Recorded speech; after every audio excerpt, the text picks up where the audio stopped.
It's 6 o'clock. I'm Simon Oxley. The headlines: Obama urges Britain to stay in the EU, online funding boost for terminally ill Hertfordshire mum, and complaints about noisy rail workers in St Albans. BBC Three Counties Radio. President Obama says the UK must stay in the European Union to have continued influence on the world stage. Downing Street said it was right for the British people to have the final say in a referendum. In a BBC interview, Mr Obama said America wanted to make sure that Britain continued to have influence. Having the United Kingdom in the European Union gives us much greater confidence about the strength of the transatlantic union and is part of the cornerstone of institutions built after World War II that has made the world safer and more prosperous. And we want to make sure that the United Kingdom continues to have that influence. A Hertfordshire mother with an incurable cancer has been given over £10,000 to spend on activities with her 3 children. It's after her friends set up an online donation page that saw one anonymous contribution of £5,500 this week. Emma Young is 36 and from Hemel Hempstead. The main one is to take the kids to Disneyland Paris. It's just little things really, the One Direction concert, Cadbury World, Legoland. It's just all about making memories for the kids, getting photos that I can keep, and then when the time comes, they can look back and we've made memories. A study commissioned by the charity Age UK has concluded that harmful drinking among people aged over 50 is a middle-class phenomenon. The researchers found that older people classed as successful with higher incomes, higher educational achievements and active social lives were more likely to drink at levels posing an increased risk to their health. A woman from Milton Keynes is due in court today after being arrested for failing to appear for sentence last Friday. 47-year-old Tina Beloveth-Powerful was found guilty a month ago of fraud and false advertising. She came to prominence when Harvard University in America sued over her Harvard School website. Hertfordshire County Council is warning of possible flooding this afternoon with heavy rain forecast. It follows flooding in the Stevenage area last week, which blocked a number of roads and affected homes. People living in St Albans have complained to Network Rail about noisy overnight work taking place near their homes. Workmen have been using chainsaws to chop down trees. Network Rail say they have to carry out essential safety work without disrupting train services. They've apologised but say it's unavoidable. One of the people affected is Gemma Welsh from Milehouse Lane. 2 chainsaws going at full pelt for several hours. There were people out in their pyjamas on the street wanting to know what was happening. And I just don't think this is acceptable. In sport, Usain Bolt, Mo Farah and Jessica Ennis-Hill are in action at the London Anniversary Games at the Olympic Stadium tonight. And Watford have appointed former Liverpool and Leeds striker Harry Kewell as their under-21 coach. The weather: rain spreading from the southwest, which will become heavy this afternoon. A maximum temperature 16 degrees Celsius. And you can get the latest news and sport online at bbc.co.uk/3 counties.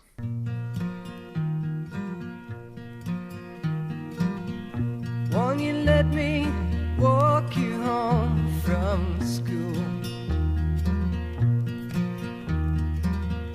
Won't you let me meet you at the pool? Maybe Friday I can get tickets for the dance. And I'll take you. Ooh. Won't you tell your dad, get off my back? Tell him what we said about painted black. Rock and roll is here to stay.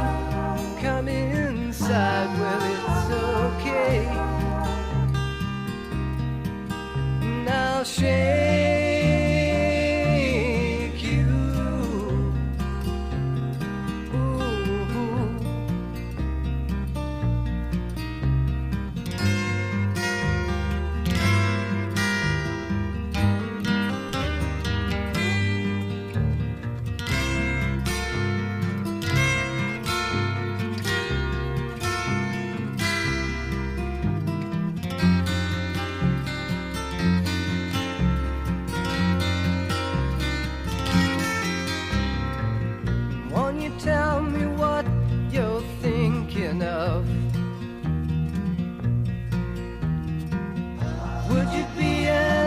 love for my love. If it's so, well, let me know. If it's no, well, I can go. I won't make you. Ooh.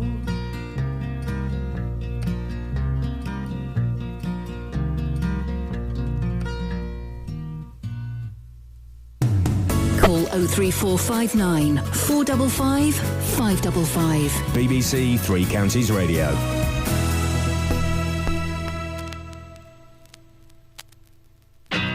Close enough for rock and roll, huh? I've got one record Don't player. have a lot, but with me that's fine. Whatever I got, well, I know it's mine. I don't go around with a local crowd. I don't dig what's in, so I guess I'm out. I'm saying these things so you know me, baby. So you understand what I'm all about. The boat that I row won't cross the ocean. The boat that I row won't get me there soon.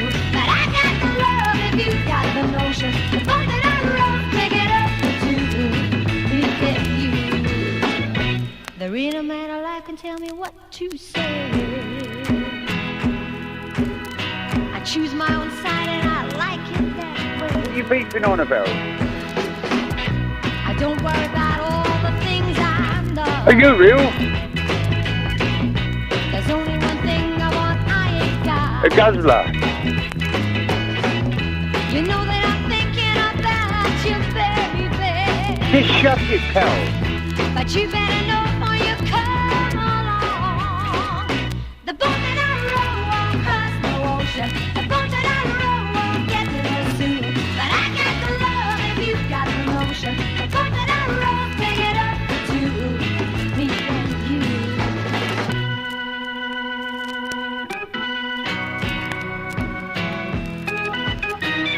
Oonga, oonga, oonga, oonga, oonga, oonga.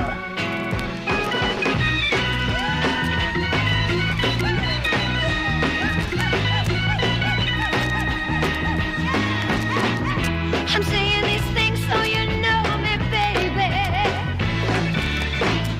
So you understand what I'm all about. The boat that I row won't cross the ocean. The boat that I row won't get me there soon.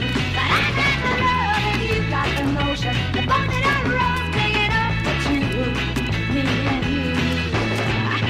The boat that I row won't cross the ocean. The boat that I row won't get me there Oh soon. man, the vibe is strong with this one. It's Friday. It's not just any Friday, it's a very special Friday. Catherine, do you want to tell the boys and girls, the ladies and gentlemen, the dogs and the cats, why it's such a special Friday? Because it's my end of term and I don't give a monkey. She don't give a stuff. That's right. For the next 2 weeks, we're going to have a decent production team. Dealey, decent producer. Yeah, going solo, guys. Kelly Going Betts, solo. We're going solo. Yeah, because what could possibly go wrong? We're splitting the band up, guys. We're going solo. We're going to get a decent producer. Next week, we got Shaggy. The week after that, we got Matt Lockwood. We're gonna have our contracts ended because we'll have so many complaints because they don't have to produce a show. But It'll be fun. It's going to be so. It's geezers special. Yeah. Kelly Yeah. Betts, dress sexy. It's going to be a lot of geezer fun. A lot of testosterone in the house next week. And you know what? I'm looking forward to that vibe. I have ordered, excuse me, and I need Right. to. I've Getting nervous. ordered extra testosterone off the internet. Wow. Yeah, Them pills are good. Yeah, I'm mean, going to bring it in. Yes, Honestly, though, Catherine. Shaggy, That's what we're I doing. don't think does What have did you more say? testosterone than me. No. last time Shaggy was producing, right? He was in, Ollie was in, and Tony Fisher came in, and Shaggy went, it's a lot of testosterone here this morning. I went, where's that then, Shaggy? Oh, yeah, a lot. And next week, of course, is a special tribute to Shaggy, and we'll do it the week after for Lockwood.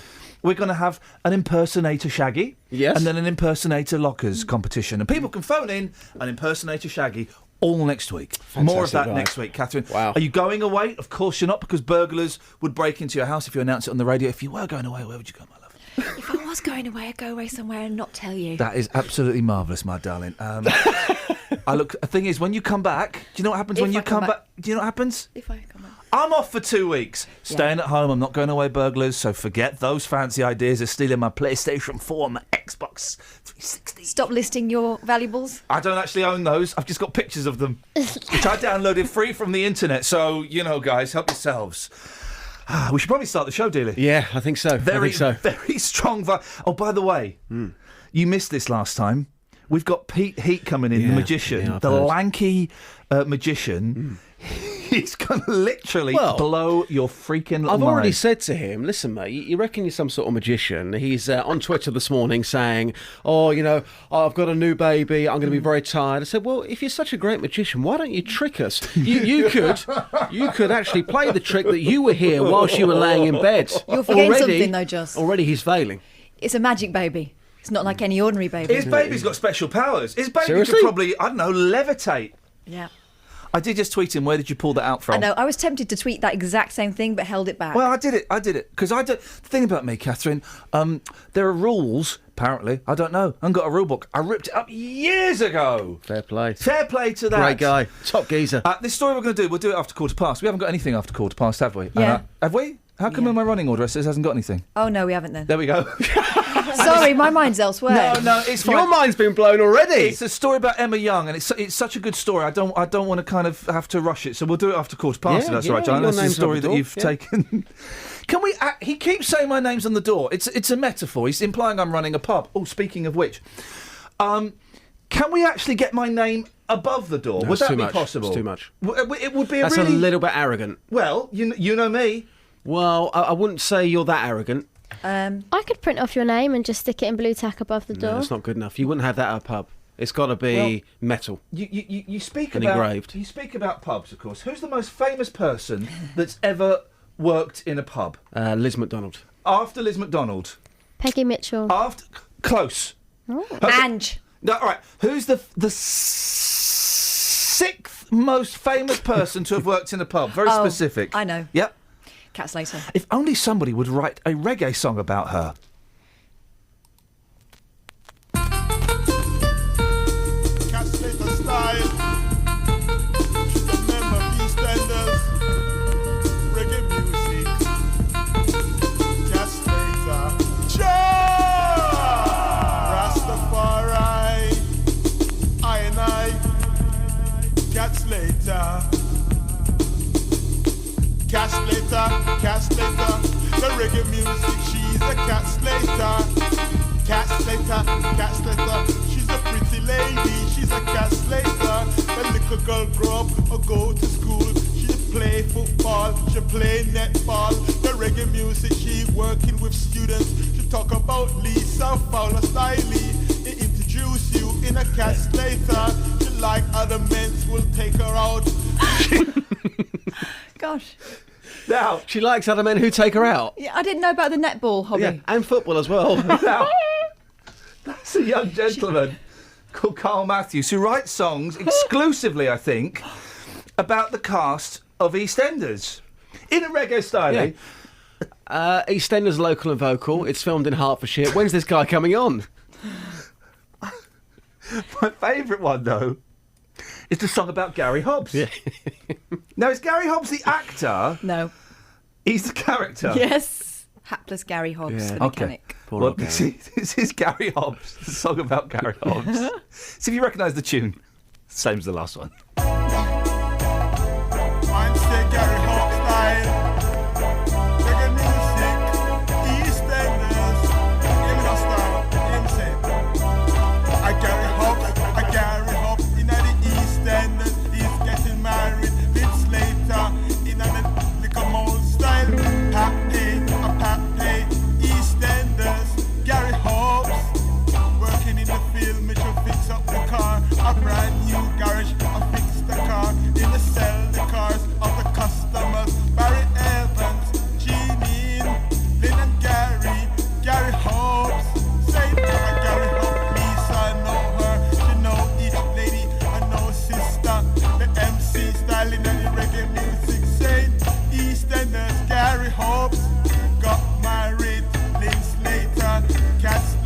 And of course, you can hear more from BBC Introducing Saturday nights. I'm sorry. Peggy Mitchell. EastEnders reggae music in a Gary Hub. EastEnders reggae music in the Gary Hobbs. Please get this guy on. Please, next week, get Shaggy to book him up. Get him in the studio. I would buy his music. This is new to me. Well, you can buy his music. That song's a quid. But you've opened a whole new world to me. Gary Hobbs, he's an EastEnder. Gary Hobbs, brilliant. What is it, Carl Malcolm? What's his name? Carl Malcolm. No, it's not Carl Malcolm. That's Hey Fatty Bum Bum. It's still going on. Gary Hub 2004. The EastEnders in a New Year's Day same. Gary Hobbs. Gary Hobbs, EastEnders, Gary Hobbs. We'll have more from Carl Mattis throughout the show. Travel news for beds, cards, and bugs. BBC Three Counties Radio. Expecting delays as we move through the morning in Stevenage. There's a lane closed for roadworks in both directions between Canterbury Way and the A602. Hitchin Road on Martin's Way, the A1072. If you're heading further towards London, the North Circular going west, that's already queuing between the Clockhouse interchange and New Southgate at Bounds Green. No problems on the trains. Tom Watts, BBC Three Counties Radio. Tom, thank you very much indeed. I promise you, we'll start the show in a bit, I promise. I mean, this is what happens when you come in the studio. Madness, yeah. It's Chaos. All next week. Hey, how about we have No Trousers Tuesday? Oh, do you know what? Is that for the girls as well? For everybody. Yeah, fantastic. Yeah. I'm already wearing no trousers. Look. Hey! Flippin' Ada. Where are we now? It's 6:17. It is Friday the 24th of July. I'm Iain Lee. These are your headlines on BBC Three Counties Radio.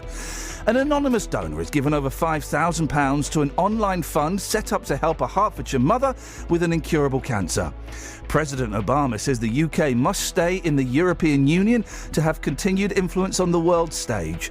And people living in St Albans have complained to Network Rail about workmen using chainsaws overnight near their homes. Get more from BBC Three Counties Radio online by liking our Facebook page. Take part in our conversations, including what we talk about every afternoon. Well, it's kind of how most taxes work. So most taxes work that, you know, on the first bit you pay no tax, on the next bit you pay basic rate tax, on the next bit you pay 40%, then 45%. See pictures and videos you won't get anywhere else. What we're going to do today is take you around for a lap of the Silverstone Grand Prix circuit, all 3.66 miles, which will be used for this year's British Grand Prix. Get more from BBC Three Counties Radio online by liking our Facebook page at facebook.com/BBC3CR.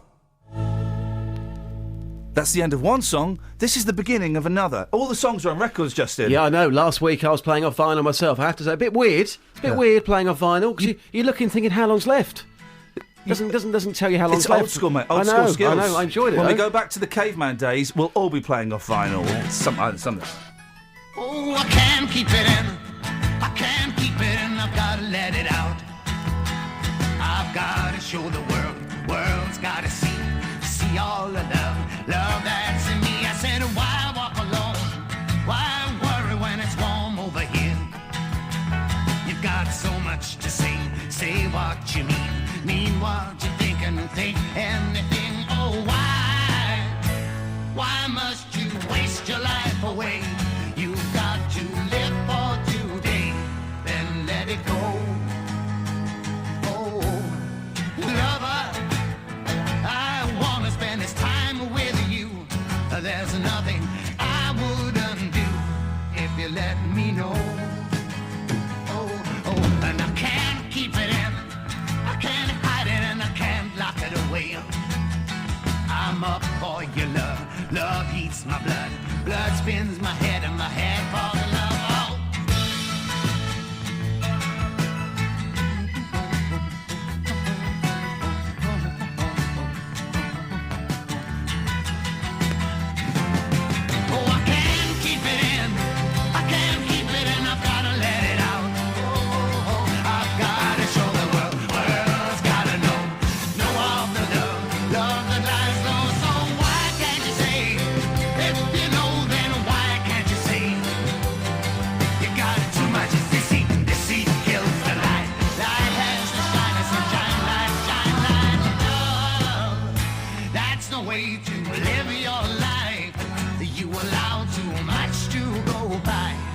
and that won't do. No, lover, I wanna have you here by my side. Now don't you run, don't you hide while I'm with you.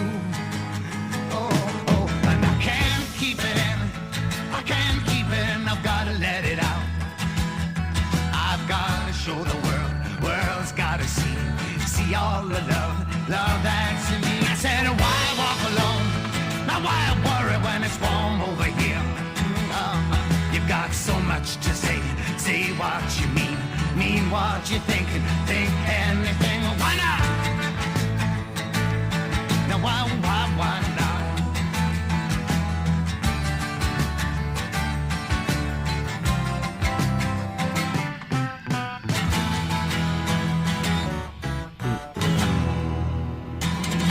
That wasn't Carl Matthews, that was Cat Stevens. Yeah. We're going to have more from Carl Matthews in a bit. Turns out he's done songs about pretty much everybody that's ever been in EastEnders. He's got a great back catalogue. Don't make me laugh, because this is it's a very serious story, but it's also got a nice twist in it, so we can laugh, actually. It is a very sad story. Last week we heard the story, or when I was off, you were doing this, were you? Of a mum of 3 from Hemel Hempstead. She's made a bucket list of things to do with her children after she was diagnosed with incurable cancer. Emma Young, who's 36, doesn't want to be told how long she's got left to live, but she did tell Justin Dealey she was hoping to create memories that her kids could hold on to when she's gone. The main one is to take the kids to Disneyland Paris, and that's in the process of being booked as we speak. It's just little things, really, the One Direction concert, Cadbury World, Legoland. It's just all about making memories for the kids, getting photos that I can keep, and then when the time comes, they can look back and, we've made memories. Tell us more about your children. My children are beautiful. I've got Gracie, who's nearly 16, Louis, who's 10, and Daisy, who's 8, and they're brilliant. And how do you live your life not knowing how long you've got? Hopefully it's going to be as long as possible. That's what you want. But how do you wake up every day and try and live your life not knowing how much longer you've got left on this planet? It's hard. It's very strange. I do get up and I do look at life differently now. Yeah, you have to not really think about it, because I think if you think too much about it, you'd go a little bit crazy. Yeah. So I just get up and I do what I normally do. I'm a mum. I do my mum things, and you try not to think about it. It's a weird one. Because when something like this happens, you really do find out who your true friends are, don't you? You do, yeah. But it's a hard thing. A lot of people don't know what to say as well. And I've always said from the beginning, just treat me normally, speak to me normally.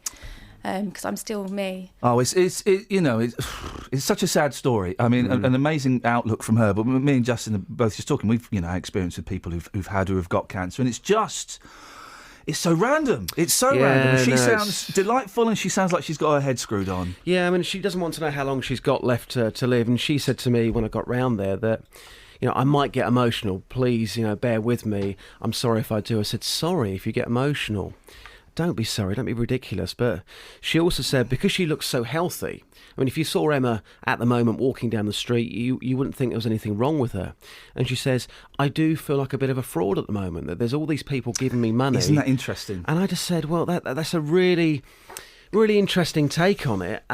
She said that people have been coming up to her in local pubs and giving her a big hug, and she says everywhere she goes at the moment that there's such a close community now in Hemel because of this, that a lot of people are coming up to her on the street. So this funding page, yeah. This was set up, but it wasn't set up by her? No, it was set up by one of her best friends. Yeah. This was set up on the 30th of June, so not very long ago. It's this GoFunding page. Yeah. The target was £10,000. Yeah. And I thought, it's a lovely target. Hopefully they're going to get to this target, but it might not happen. Well, this week, fantastic news. That target has been broken. Boom. Now standing over £10,000. That's because somebody who wishes to remain anonymous has come forward and donated £5,500, which is absolutely incredible. That's fantastic. She'll now be getting those memories with her children, because that's what she wants. She wants her children to be able to look back in photograph albums of her mum. And we're talking about a young lady here who's 36 years old. Emma Young, we're going to speak to her a little bit later on in the show, and it's something that's kind of happening. It's just... You don't hear about these things, do no. you? We obviously know about the film called Bucket List, but this is actually happening for real. This This is is a young mother, very young mother in Hemel Hempstead who just wants to spend however long she's got left enjoying her life with her children. Justin, thank you for that. We're going to speak to him a little bit later on. I'm just going to break things up a little bit. There we Call go. 03459 455 555. And then- BBC Three Counties Radio. Then I'm going to play this song by Carl Matthews. Oh. It's called Sonia Fowler. Yes. What's it about? I guess it's going to have the line, Sonia Fowler, Reggae style." music. Shall I read the description of it? Please. Because maybe let's set the tone. So this is what he's written underneath it. This is, if you type in Carl Matthews, EastEnders, these songs come up. I've already sent him an email. It's called Sonia Fowler. This is a slang 10 rhythm, like YouTube. Pardon? Under Miss Slang 10, the year 1985, Carl Matthews did the version in May 2006. The one of the dancehall tune Upbeat. I'll make a song about her, actor of EastEnders. This is a wicked bad tune for the next artist to sing on my track, to pay me if you like. What's the slang 10? I'm not totally sure what a slang 10 is. I'm very street and I don't even know that term. If you've got a slang 10, call me now. Here we go. This is Sonia Fowler. Reggae style. Hang on. I don't... There we go. Shh. Hang on a second. I don't think there's anything there. I think he wants me to pay £1 for something. Oh, I've got the wrong fader up here. Slaughter styling at the reggae music. Go on. Go back. The wrong. Here we go. Sonia Fowler, Natalie Cassidy. Oh. Sonia Fowler, Natalie You've got so much rhythm. In the slaughter styling at the reggae music from the BBC Elvis, a ballroom style. Just like in the Sonia Fowler and the Kevin Wicks like in the slang thing sing. The slaughter like in the under Miss Slang thing. Says Sonia Fowler. Sonia Fowler. What's going on with the keyboard, sir?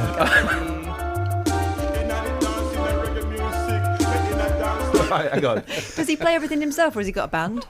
He does one about Dot as well. He does one about Dot. He does. Now, he's got loads of... I mean, there's this one about Perry Fenwick. He's got loads of people on here I don't know because I don't watch EastEnders. But let's do the Dot. Has he got any Patty Butcher? This is my...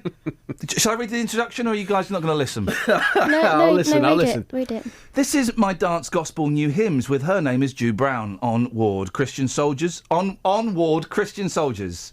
Some words. What a friend we have in Jesus. Is still dancehall music for the concert. This has taken a very bizarre twist, hasn't it?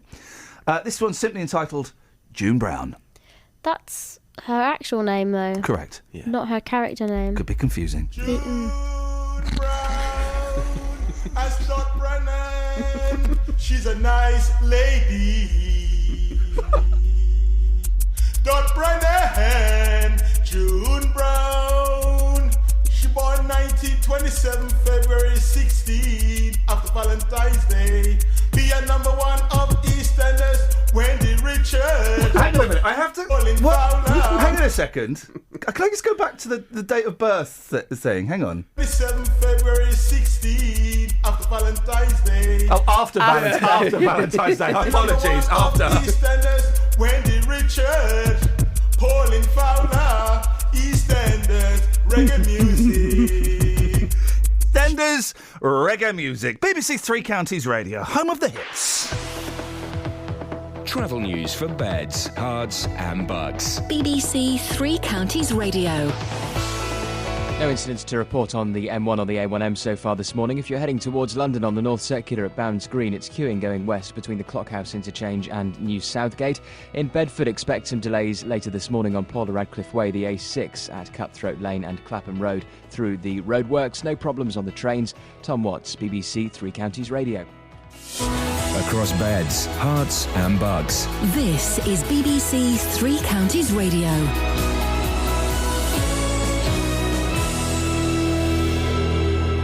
It's 6:30. I'm Simon Oxley. An anonymous donor has given over £5,000 to an online fund set up to help a Hertfordshire mother with an incurable cancer. 36-year-old Emma Young from Hemel Hempstead wants to spend her final months enjoying activities with her 3 children. President Obama says the UK must stay in the European Union to have continued influence on the world stage. And people living in St Albans have complained to Network Rail about workmen using chainsaws to chop down trees during the night near their homes. Network Rail say they have to carry out essential safety work without disrupting train services. Three Counties Sports. BBC Three Counties Radio. Usain Bolt, Mo Farah and Jessica Ennis-Hill are in action at the London Anniversary Games at the Olympic Stadium tonight. Milton Keynes Olympic long jump gold medalist Greg Rutherford competes tomorrow. It will be the first time Farah has raced in Britain since doping allegations surrounding his coach. Bolt has given his backing to his fellow Olympic champion. I'm sorry for Mo because every day I hear these in the papers. They're trying to tear him down. And I think he works so hard to get where he is for somebody's mistake to be causing him problems. So for me, I just really hope that he doesn't take it too serious or he doesn't make it stress him out. Watford have appointed former Liverpool and Leeds striker Harry Kewell as their under-21 coach. 36-year-old Kewell, who won 56 caps for Australia, retired last year and has been running a youth academy in his home country. The pre-season friendlies continue tomorrow. Watford head to Scotland to face Dundee United. Milton Keynes Dons are away to Barnet. Luton play their first home friendly as they host Coventry. And Stevenage are at home to one of manager Teddy Sheringham's former clubs, Millwall. Elsewhere, West Ham scraped through to the Europa League third qualifying round after beating Malta's Birkirkara on penalties. Chris Froome came through the 18th stage of the Tour de France unscathed to maintain his hold on the yellow jersey. Froome maintained his 3-minute lead. The guys have just ridden out of their skin, and I just hope these next two stages, they're going to be really key to this year's Tour de France. I hope we can just get through the best we can. And practice starts this morning for Sunday's Hungarian Grand Prix. Hertfordshire's Lewis Hamilton leads the championship by 17 points after his win at Silverstone. BBC Three Counties News and Sport. The next full bulletin is at 7. Special request, Mickey Miller, Joe Shosh, 2007. Mickey Miller, Joe Shosh. In a dance style, let's sing about him. He was born 1982, January 20th, 2 days before my birthday. Carl Matthews, 12 years older than him, saying Mickey Miller, and a Charlie G. Hawkins style, saying Mickey Miller, Joe Shosh. In the Carl Matthews, he's working from the BBC Elstree Studios on the 3rd of August 2005. Same, Mickey Miller style. Let's talking in the version. Hail Jaman, Mickey Miller, Joe Shosh. Call 03459 455 555. BBC Three Counties Radio.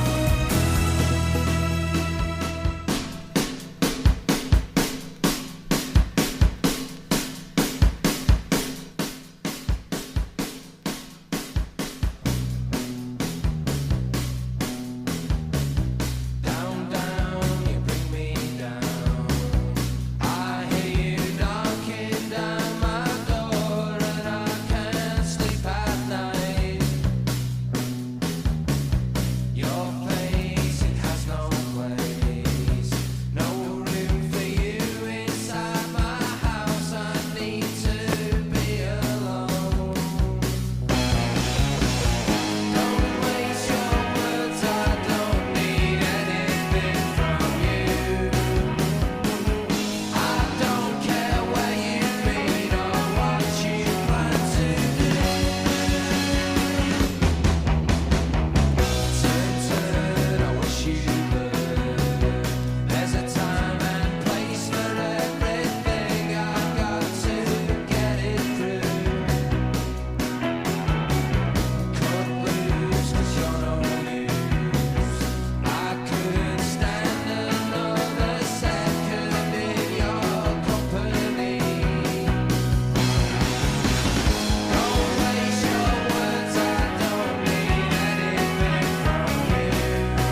money's off. I think it's just got politically correct.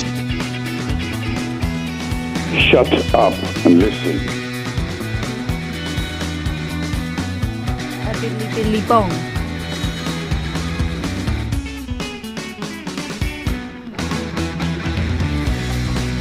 Variety. Not Bush.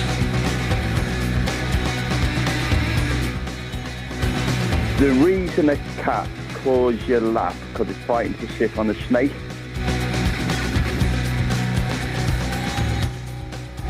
We don't want to go from a sleazy country to a slutty country.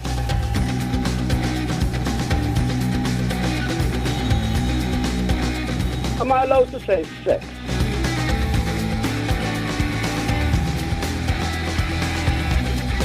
Yes.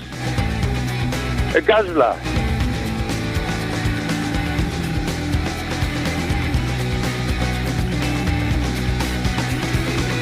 Morning, guys. Iain Lee, BBC Three Counties Radio. I've got to say, Kelly, it's great to have you back. Thank you, player. Thank you, player. Oh. And thank you to Oasis there. Now, Wow. guys, we don't do this very often. We got a magician coming in, by the way. Pete Heat, he came in about a month ago. He's brilliant. Cards on the table. He's a little bit of a mate. We don't hang out. I've met him 7 times in my life. Does that class as friendship? In my book, it does. But the problem with him when he came in last time is we didn't have our crown jewels on display. Well, I did, but that's because they were very swollen due to an incident that I cannot go into for legal reasons. We didn't have Justin Dealey with us. Justin Dealey is with us today. Justin Dealey gets confused by the fly away Peter, fly away Paul thing that I do. And he believes in magic. Yeah. I'm genuinely worried that punches could be thrown. You know when we play the jumping out on each other and scaring each other game? We all go, ah! Oh! Justin immediately goes into fight stance. Both fists come up, step goes back, and there's just that, his eyes, just for a second, go blank. Do you remember when I hid in the stationery cupboard? Yep. He nearly chinned me. Yeah. And I'm just worried, if Pete Heat does anything that's too amazing, like a really basic card trick, or that trick he does where he turns the lottery into money... Dealey's going to chin him and then put him in a sack and try to drown him. And then go, I'm sorry, I just didn't know what to do with it. Oh, you should have seen it coming.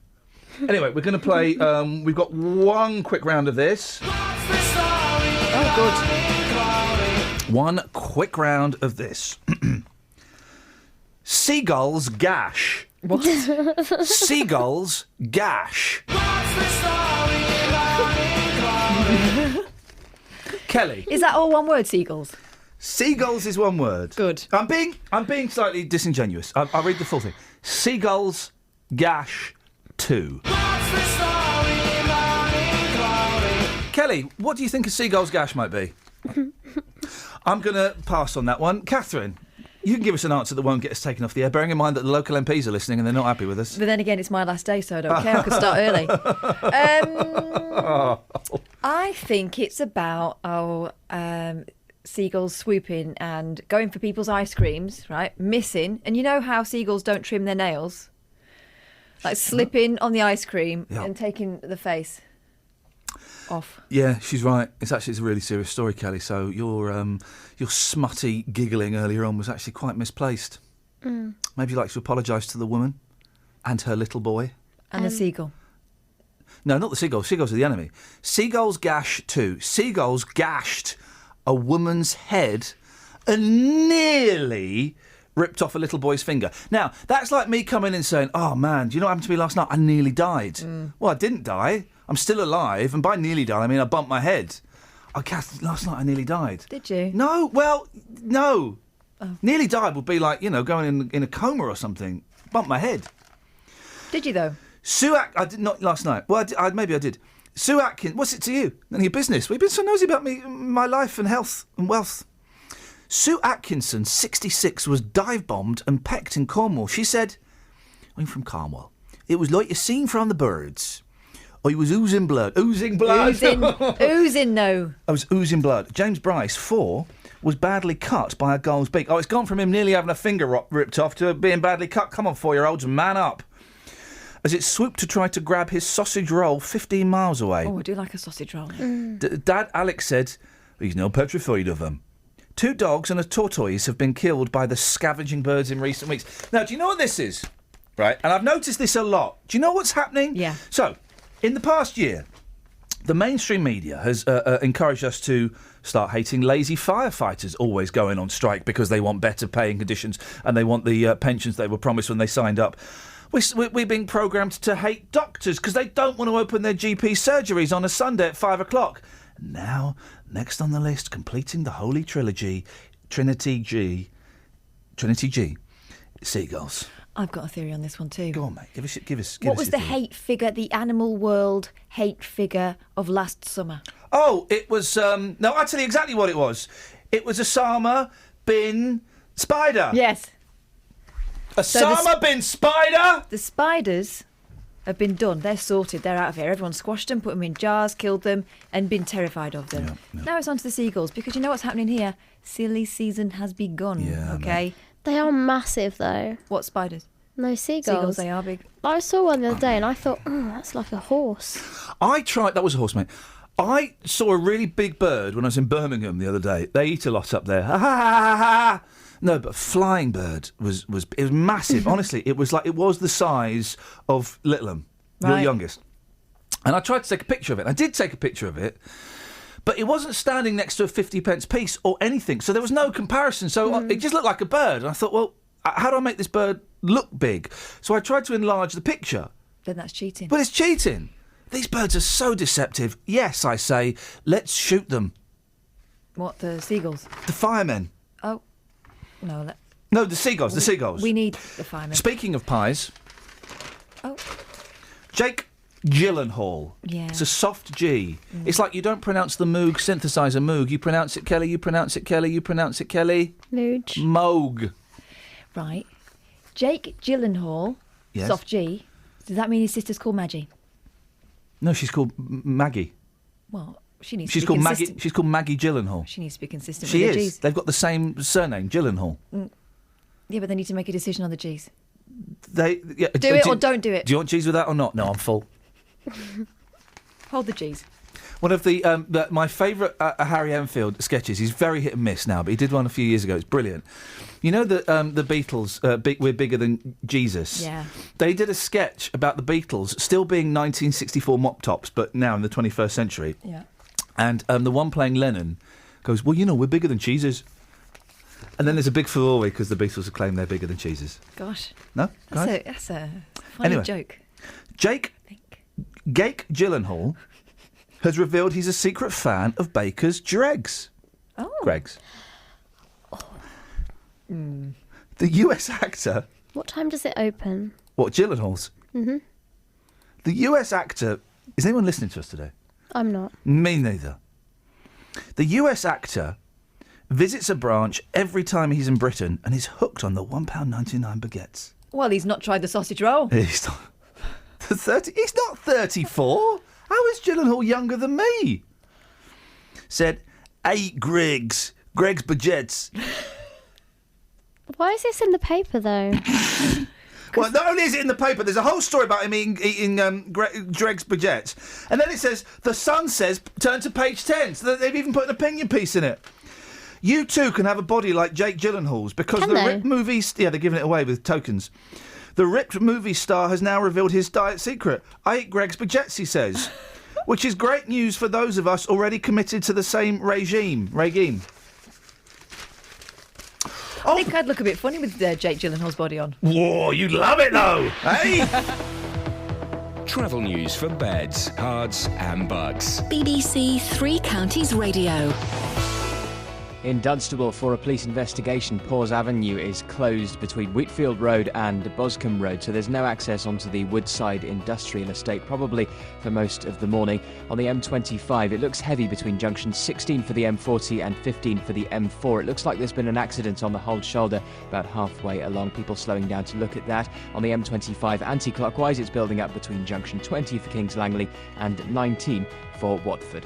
Tom Watts, BBC Three Counties Radio. Yeah, nice one, Tom. Thank you, man. Yeah, nice one, Tom. Thank you, man.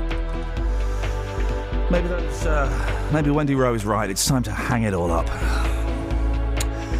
These are your headlines on BBC Three Counties Radio. An anonymous donor has given over £5,000 to an online fund set up to help a Hertfordshire mum with an incurable cancer. President Obama says the UK must stay in the European Union to have continued influence on the world stage. And people living in St Albans have complained to Network Rail about workmen using chainsaws overnight near their homes. Let's get the weather! Beds, Herts and Bucks weather. BBC Three Counties Radio. Yes, thanks very much indeed. It's looking pretty miserable for the three counties today. At the moment, a dry start, although we've just started to see a little showery line developing, a very, very narrow one. If you're towards Stevenage, you probably can see it, maybe even just north of Luton, but elsewhere it's dry at the moment. But we've got rain knocking on the door. It's out towards Oxfordshire at the moment. It is heading our way. And once it starts to set in, looks like it's going to be heavy and persistent for the rest of the day today. We do now, of course, have a Met Office weather warning in force from midday today until 9 o'clock tomorrow morning. A good 10 to 12 hours of persistent and heavy rain through the latter part of the morning into the afternoon and overnight tonight. But in fact, we'll have some showery bits and pieces before that even starts to set in. And some spots are going to have 25 millimetres or more of rain. That's an inch, but some spots will get even more than that by the time it all clears away this evening, in the early hours of tomorrow morning. A pretty difficult commute for you this evening. We'll have a lot of surface spray on the roads, and not only that, as it all clears away, the winds are going to pick up as well. So in the early hours of tomorrow morning, wind gusts of 40 miles an hour. It will clear by tomorrow morning. A much, much better day for you tomorrow. Dry, some sunshine, 18 or 19 degrees after a high today of just 15 degrees in some spots. A dry start on Sunday, but rain in the afternoon.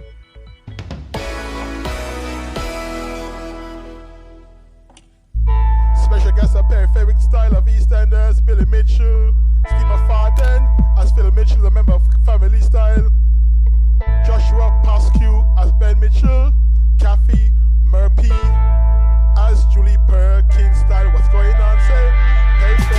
Peripheric style, EastEnders as a Billy Mitchell, in the dance hall, in the Robert style, in the reggae music, in the Walker Scan style, in the Joshua and the Every weekday from 3. The East of England Ambulance Service are urging us to stay safe in the heat and take sensible precautions. Barry is in Bedford. Hi, Barry. Hi, Rob. Right, I've got a little story about bad breath, and it's quite embarrassing, really, but I do... Don't be embarrassed. Roberto Peroni. Yeah, we kiss them and cuddle them. Oh, no, you don't kiss an animal. Yeah. No. Yeah. So you've started an online petition to raise money to pay the Greek debt? That's right. I was fed up with politicians going round in circles, and I thought, you know what, let's just crack on and let's see if we can do something here. Roberto Peroni, weekdays from 3 on BBC Three Counties Radio.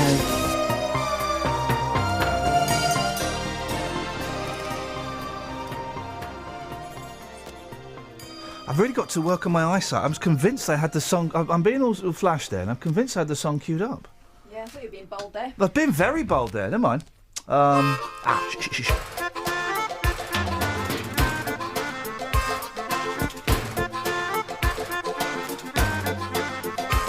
I work on the front line. I work to survive.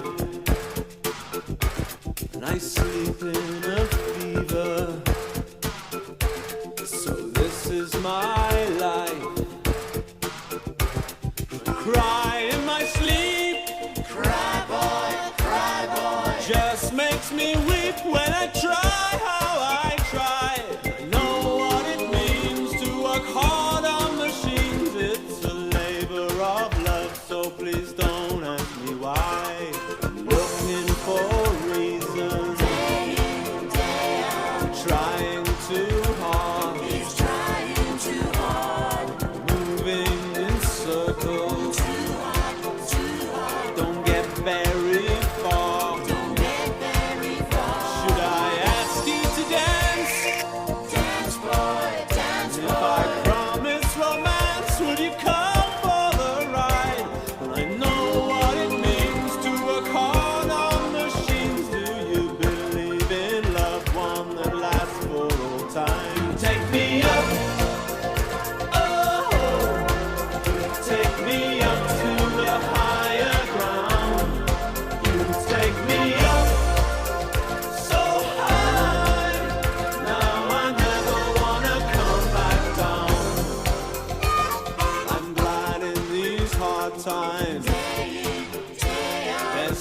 in your eyes. Hope in his eyes. I don't need a religion. Too hot, too hot. 'Cause this love never dies. Love never dies. I believe in today. Believe, boy, believe, boy. It's better that way when you work through the night. And I know what it means to work hard on machines. It's a labor of love, so please don't ask me why. Take me up, oh, you take me up to a higher ground. You take me up so high. Now I never wanna come back down.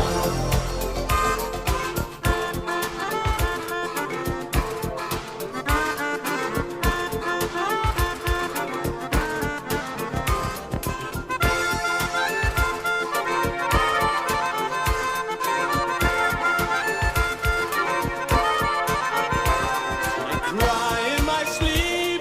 Cry boy, just makes me weep when I try how I try. I know what it means to work hard on machines. It's a labor of love, so please don't ask me why. You take me up, oh, you take me up to a higher ground. You take me up so high. Now I never wanna come back down. You take me up, oh, you take me up to a higher ground. You take me up so high. Ladies and gentlemen, Evil has walked into the building. Evil is approaching the studio. Evil is wearing a hat.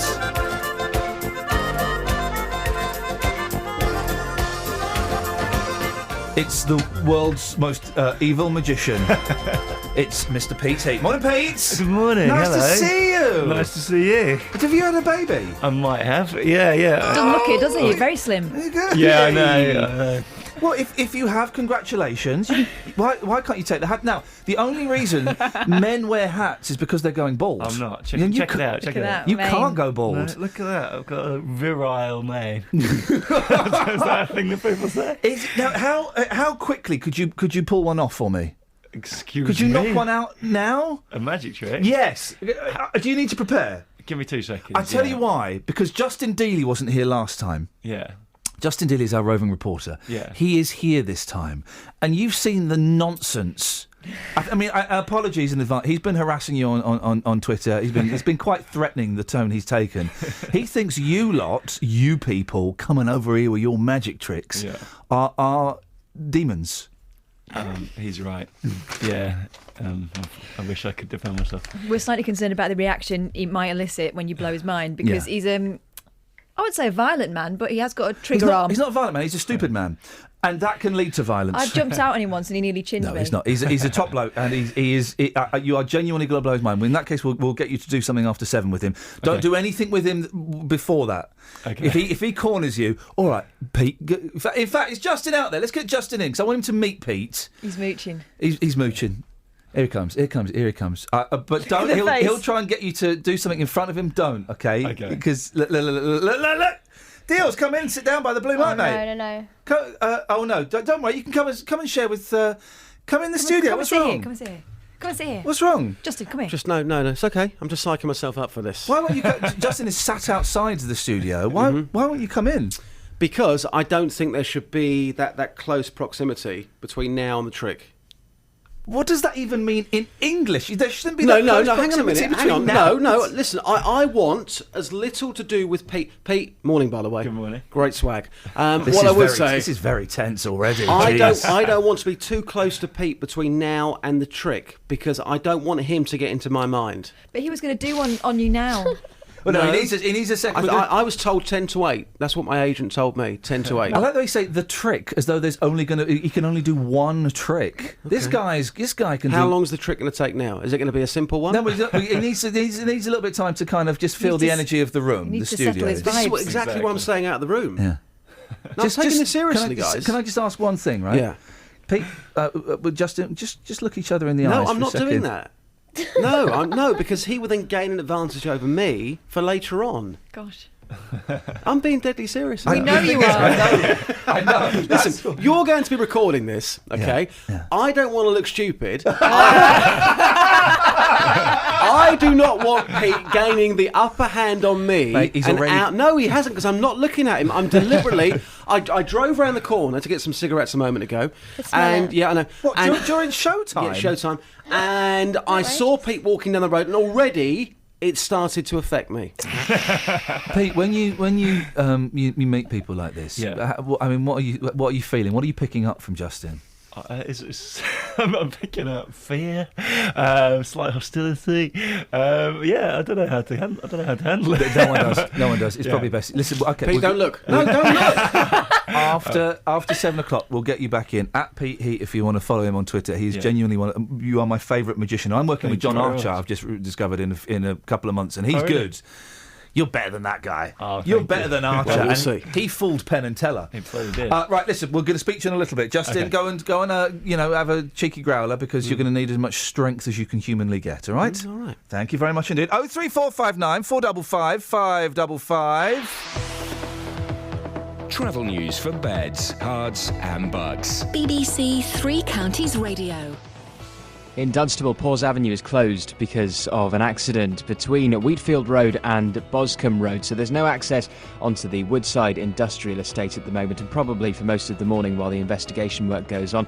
On the M25, anti-clockwise, it's heavy between junction 16 for the M40 and 15 for the M4 after an accident in the hard shoulder about halfway along. That's now been cleared away. Also anti-clockwise, it's busy between junction 20 for Kings Langley and 19 for Watford. Tom Watts, BBC Three Counties Radio. Tom, thank you very much. I know what you're thinking if you missed it last time. Magic on the radio, that ain't going to work, trust me. It will do. And even if that doesn't do it for you, Dealey's reaction will. We're going to film... I'm tempted just to film Dealey's face. I don't even want to see the trick. I just want to see Dealey's face as he realises everything he's known is wrong. 03459 455 555. Let's get the news. Here's Simon. Local and vocal across beds, hearts and bucks. This is BBC Three Counties Radio.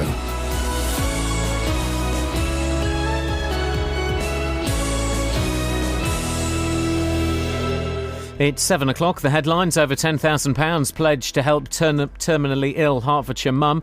Obama urges Britain to stay in the EU. And St Albans residents complain about overnight chainsaws. BBC Three Counties Radio. An anonymous donor has given over £5,000 to an online fund set up to help a Hertfordshire mother with an incurable cancer.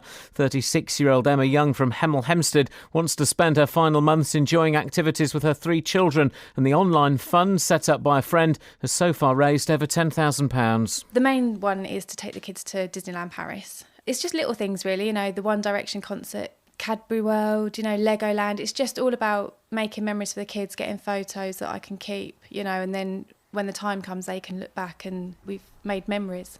President Obama says the UK must stay in the European Union to have continued influence on the world stage. Downing Street said it was right for the British people to have the final say in a referendum. In a BBC interview, Mr Obama said America wanted to make sure that Britain continued to have influence. Having the United Kingdom in the European Union gives us much greater confidence about the strength of the transatlantic union and is part of the cornerstone of institutions built after World War II that has made the world safer and more prosperous. And we want to make sure that the United Kingdom continues to have that influence. A study commissioned by the charity Age UK has concluded that harmful drinking among people aged over 50 is a middle-class phenomenon. The researchers found that older people classed as successful, with higher incomes, higher educational achievements and active social lives, were more likely to drink at levels posing an increased risk to their health.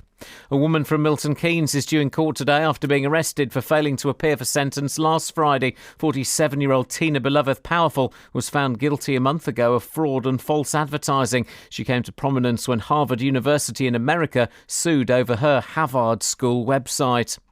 Hertfordshire County Council is warning of possible flooding this afternoon with heavy rain forecast. It follows flooding in the Stevenage area last week, which blocked a number of roads and affected homes. People living in St Albans have complained to Network Rail about workmen using chainsaws to chop down trees during the night. Network Rail say they have to carry out essential safety work without disrupting train services. They've apologised but say it's unavoidable. One of the people affected is Gemma Welsh from Milehouse Lane. Two chainsaws going at full pelt for several hours. I mean, there were people out in the pyjamas on the street wanting to know what was happening. And I just don't think this is acceptable. In sport, Usain Bolt, Mo Farah and Jessica Ennis-Hill are in action at the London Anniversary Games at the Olympic Stadium tonight. And Watford have appointed former Liverpool and Leeds striker Harry Kewell as their under-21 coach. The weather, rain spreading from the southwest, which will become heavy this afternoon, a maximum temperature 16 degrees Celsius. And you can get the latest news and sport online at bbc.co.uk/3 counties.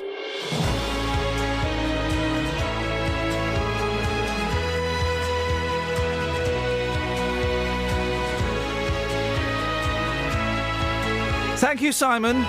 Morning, Iain Lee, BBC Three Counties Radio. If you've just tuned in, well, you've missed Carl Matthews. We'll have more Carl Matthews in a bit, I think. Reggae style. Pete Heat is here. He's just the best magician I've ever met. I love magic. He's brilliant. He's going to blow Dealey's mind. He's also available for weddings, parties, funerals, I guess. If you want to lighten the mood a bit, why not? Why don't they have entertainers at funerals? Because that's the time you really need entertaining, not parties. Everyone's happy at parties. It's at funerals. You notice they're all crying and stuff. Get an entertainer in.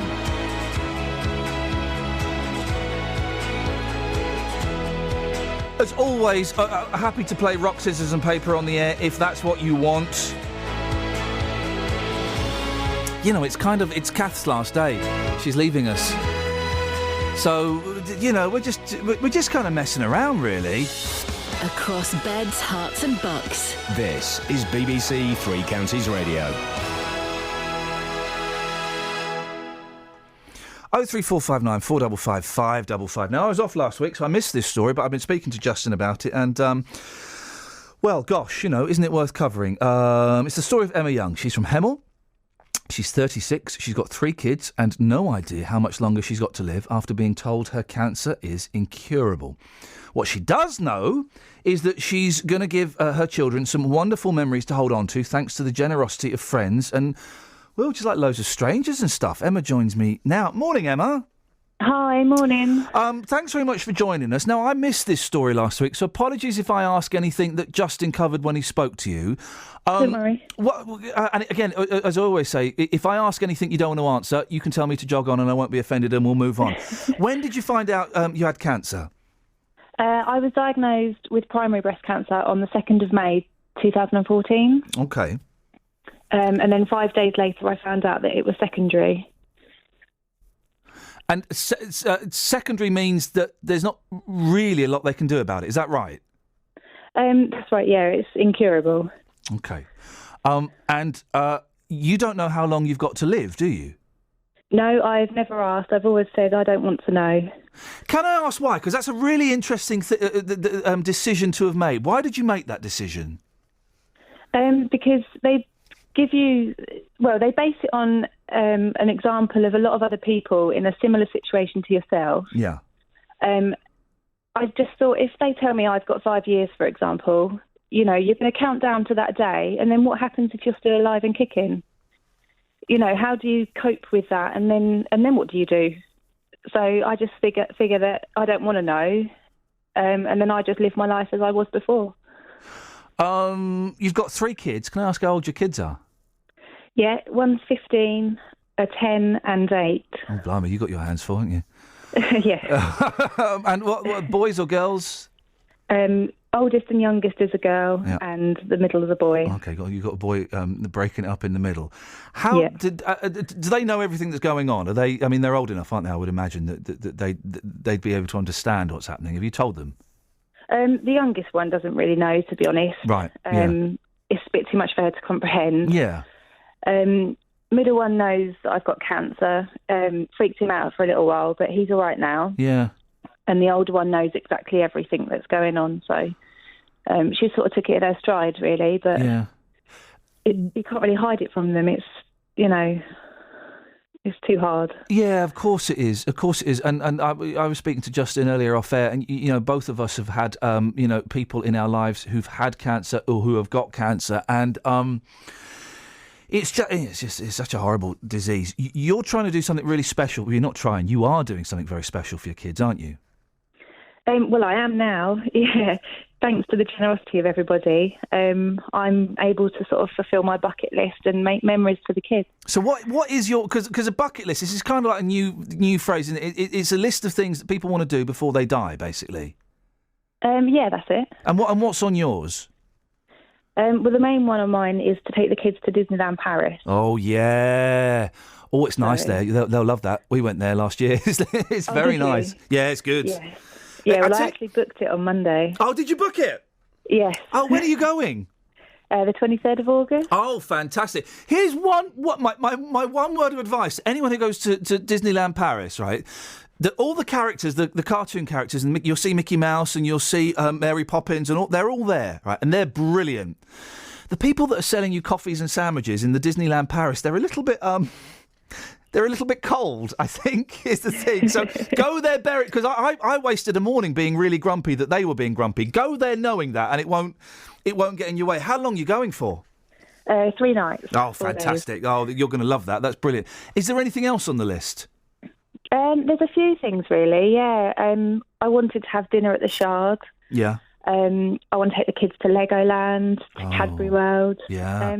It's nothing really big, I mean, apart from Disneyland, but it's just little things that I'd like to do with them, and we get photographic memories, and they can look back in years to come and remember everything. It's about the memories, isn't it? I suppose yeah, these are great things to go and do, but it's so they can look back in years to come, and they'll have the picture of the whole family next to Mickey Mouse, which is well worth queuing up for. But also, they'll remember it. They will cherish those memories, won't they? That's right, and they're all old enough now that they won't forget. I think obviously thinking about not being here with them is horrible. But I know that when I do go, they're all old enough and they won't forget me. I won't just be a memory as such. And you can afford to do this because your mate set up a kind of donation page. Is it right? Your friend set that up, the donation page. Yeah, my friend Amy. Go on, sorry. I was just going to say, did you know she was doing it? And if not, what did you feel when she told you? She asked me if she could set up a fundraising page. Yeah. And I just thought she meant, she'd hold a pub quiz and get 50 quid or something. Yeah. So when it sort of went as mad as it did, it was crazy. And it has gone mad, isn't it? You were kind of hovering around the 3,000-4,000. And then an anonymous donation of is it $5,500 came in? Yeah, on Tuesday evening. And do you know who it is, and they just don't want their name said, or is it a complete stranger? No, I don't know who it is. Isn't that mad? It is crazy, yeah. And doesn't it restore your faith in humankind? That someone would do that. It does. I mean, I think I'm still in a bit of shock. It's just crazy that someone's done that for us and they don't even know us. They might know us. I don't know them. It's just, it's just enabled me to be able to do so much more with the kids. It's crazy. And you've got no way. Have you been able to send them an email through the site thanking them, or because I'd be going, who is it? Is it you? Is it you who's done this? Yeah, no, Amy can do that because she's admin of the page. She actually goes back and she'll send an email of thanks to all the people that have donated. I've just sort of put a general one on Facebook so, that people on there see it. But it's amazing, isn't it? It is amazing. And Justin was telling me off air, that, or maybe he said it on air actually, that you feel a bit of a fraud because you're all right. Yeah. Because I look all right, and I'm still doing everything I was doing before, and I feel quite a fraud because I feel people think that I should be ill and bald and have steroid face again. Yeah. I've been there, I've done that, and I've come through the other side. Luckily, touch wood, So I'm just going to embrace it now, do everything I can while I'm still fit and healthy, and then, we'll cross that bridge when we get to it. It's an amazing attitude, and I hope that doesn't sound patronising saying that, but, everyone here has been touched by illness and death, fairly recently, and it does change your outlook on things. Your kids are very lucky to have a mum like you. Oh, thank you. You're doing a brilliant job, and you're gonna love it. We go to Legoland quite a bit, and it's it's nuts there. It's just nuts. It's really good fun. Emma, it's really nice to talk to you. Keep in touch with us and let us know how things go, won't you? We will, yeah. All right, brilliant. Have a nice time in Disneyland, and we'll speak to you soon. Thank you. Thank you. Thanks. Bye-bye. There we go. What a lovely lady. 03459 455 555. This is true about Disneyland. I'm not trying to throw a downer on her experience. The Euro Disney, the staff that sell the teas and the coffees, and they're so miserable. Now, I know that's French. France, Mhm. right? But I thought once you entered the gates of Disney, you were you were in America, you were in the fantasy Disneyland. You're in France, and boy, oh boy, they let you know you're in France. Let me tell you something about the French. Please right? do, mate. They wanted Disneyland because they wanted it, but they were quite happy when it wasn't doing very well at first. Yeah. Because Mickey Mouse is kind of the emblem of everything that is changing their culture, and they don't like it. The thing is, if you complain, all they do is say, "Tough, mate." That's it. What's he saying there? Tough, mate. Tough, mate. But there's no. It doesn't have any even hint of a T in that mate. Tough, mate. There you go. You see. Gosh, my laugh really is. That's if you missed that, that's from the podcast. We recorded some extra bits for the podcast, but normally we record like 5 minutes of extra bits for the podcast. We did about 20-25 minutes yesterday, and it's all that. Can I just have a clip of him going off, mate, as well, please? Yeah, Can I have man. that? Thank you, man. It got really weird, so you'll want to download the podcast this week. 03459 455 555. We got any texts? I'm getting messages now saying, "You're not leaving, are you?" And I'm saying, "Yes, I am." Yeah, it's the last day today. For 2 weeks. I tell you what we've got. The next story is it's dry. Who's eating? Everyone. If it's Pete, it's okay. If it's not Pete, then you're No, back. yeah, it's Pete. It's Pete. Oh, It's Pete. It's Pete. Can you stop? Can you stop eating? Unbelievable. He's a Comes guest. in He's a here. guest. He's Yeah, all right. well. The next story, I'll be honest, is a bit boring and a bit dry. We'll do it. All filler, no killer. But then maybe we can get Pete in before 5:30 to do We can definitely do that. cheeky little If you stop trickette. eating for 1 second. A cheeky little trickette on Justin Dealey. 81333. Start your text 3CR. Let's get the trav.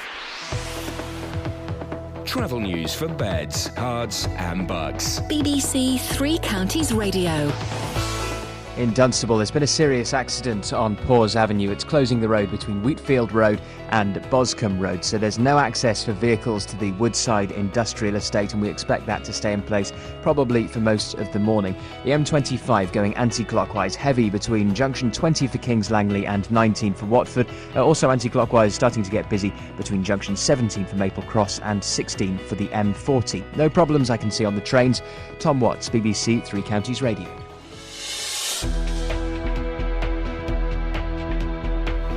Morning, it's 7:15. It's BBC Three Counties Radio. These are your headlines. An anonymous donor has given over £5,000 to an online fund set up to help a Hertfordshire mum with an incurable cancer. President Obama says the UK must stay in the European Union to have continued influence on the world stage.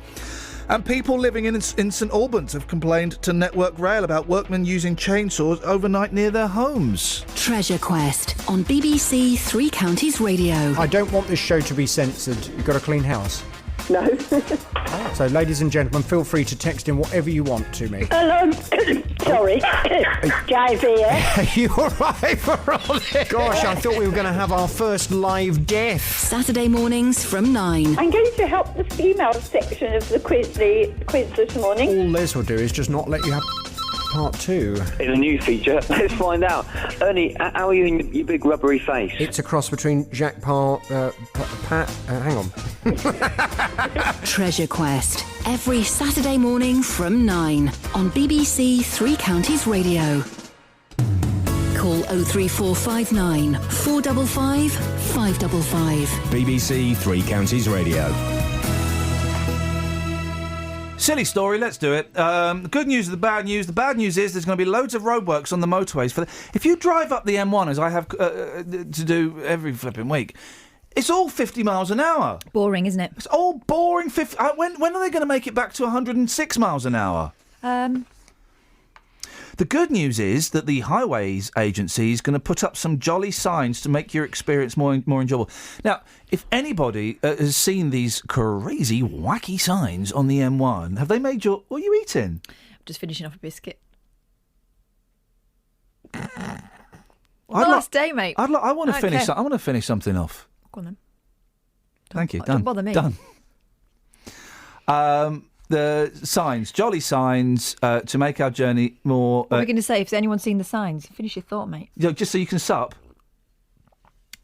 Last day, she don't care. You see why she's not going to be here next week.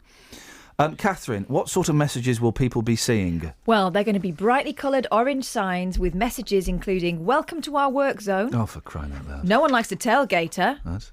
Broken down. I like an alligator. Carry on. Okay, yeah, keep working on that. Broken down will come to you, and the best one or the worst one, depending on how cynical you are. Somebody loves you. Drive carefully. See, the welcome to the work zone again. You see all these pictures with kids wearing hard hats saying, my daddy works here. Well, your dad works there. I bet he doesn't. No one likes a tailgater. Well, that's silly. Broken down will come to you. Well, that makes sense. I saw that and thought, that's sensible, because that's what they do in roadworks. You don't get out. Well, you get out if you have to go and stand on the verge, but they'll come to you. Somebody loves you, drive carefully. Oh, for crying out loud. What if somebody doesn't love you, right? It's just a reminder that everyone's turned their back on you in life. It's like everyone. It's like those people that hate Christmas because they messed up their lives and they've got no friends and their family don't talk to them no more, or they didn't bother to have kids. Those losers. That is going to really rub it in. This is the equivalent of Christmas every day for those slackers. Yeah. This is the equivalent of someone shouting, "Cheer up, love. It might never happen." Anyway, the Highways Agency says the sign's the first of a number of measures. It's not a measure, really, is it?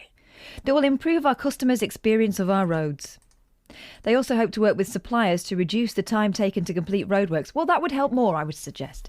The bright colours will make the signs easier to read while on the move to make driving through roadworks as simple as possible. It will also create a consistent look and feel to roadworks and make them more intuitive. I mean, I don't think many people are confused by roadworks now, but I may be wrong. Go on, ask the next question. I don't want to ask the next question. I just want to punch someone. I mean, the sooner you do, the sooner we're done. I don't want to finish it. I don't want to do it. Do we know how much it's going to cost? Yes. No, I don't know. It's all part of a plan to make roadworks clearer and simpler for people to drive through. We don't know how much the signs themselves are going to cost, but it's part of a £11 billion investment into motorways and major Well, roads. that figure means nothing, because that means, like, the building of the roads. Yeah, exactly. The Highways Agency feel with so much work planned on the roads in the next 5 years, they need to make the experience of driving through roadworks better. Who's running the Highways Agency? A 9-year-old? No, it can't be, because a 9-year-old would know that a sign saying, drive carefully, somebody loves you, is going to wind people up. Wind it up reggae style. Where can we see these signs? On the roads. All right. Currently, it's still a trial period. There are 4 pilot schemes if you want to look out for these signs and maybe give them a nice wave or a different gesture back. You're more likely to see them on roadworks on the A21 in Kent, the A40 in Gloucestershire and the M3 in Surrey. Locally, though, you'll spot them on the M1. These roads have been chosen from a cross-section of long-term and short-term roadworks spread across England. We did hope to speak to the Highways Agency about this on the programme this morning, but they didn't have a spokesperson available and they couldn't send us a sign saying, jog on, mate, we're not interested. Is that it? Yeah, I'm done. Is that and are we doing this again, or is that it? I think we were going to speak to Adam Rayner, but we don't have to if you don't want to waste his time. I like him. He'll have something funny to say about it. I do like him, but I'm just thinking instead of doing that, we could have done something creative and constructive. We could have. What in a reggae style? We could have had something like this.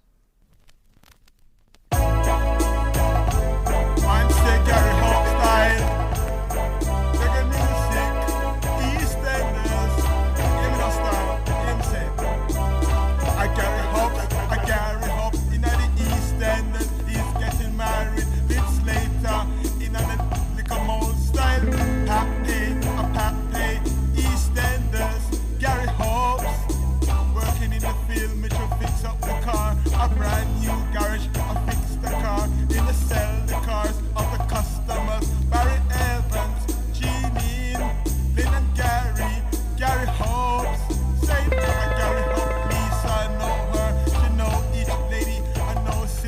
Carl Matthews, who is a reggae artist who likes to write about the EastEnders crew.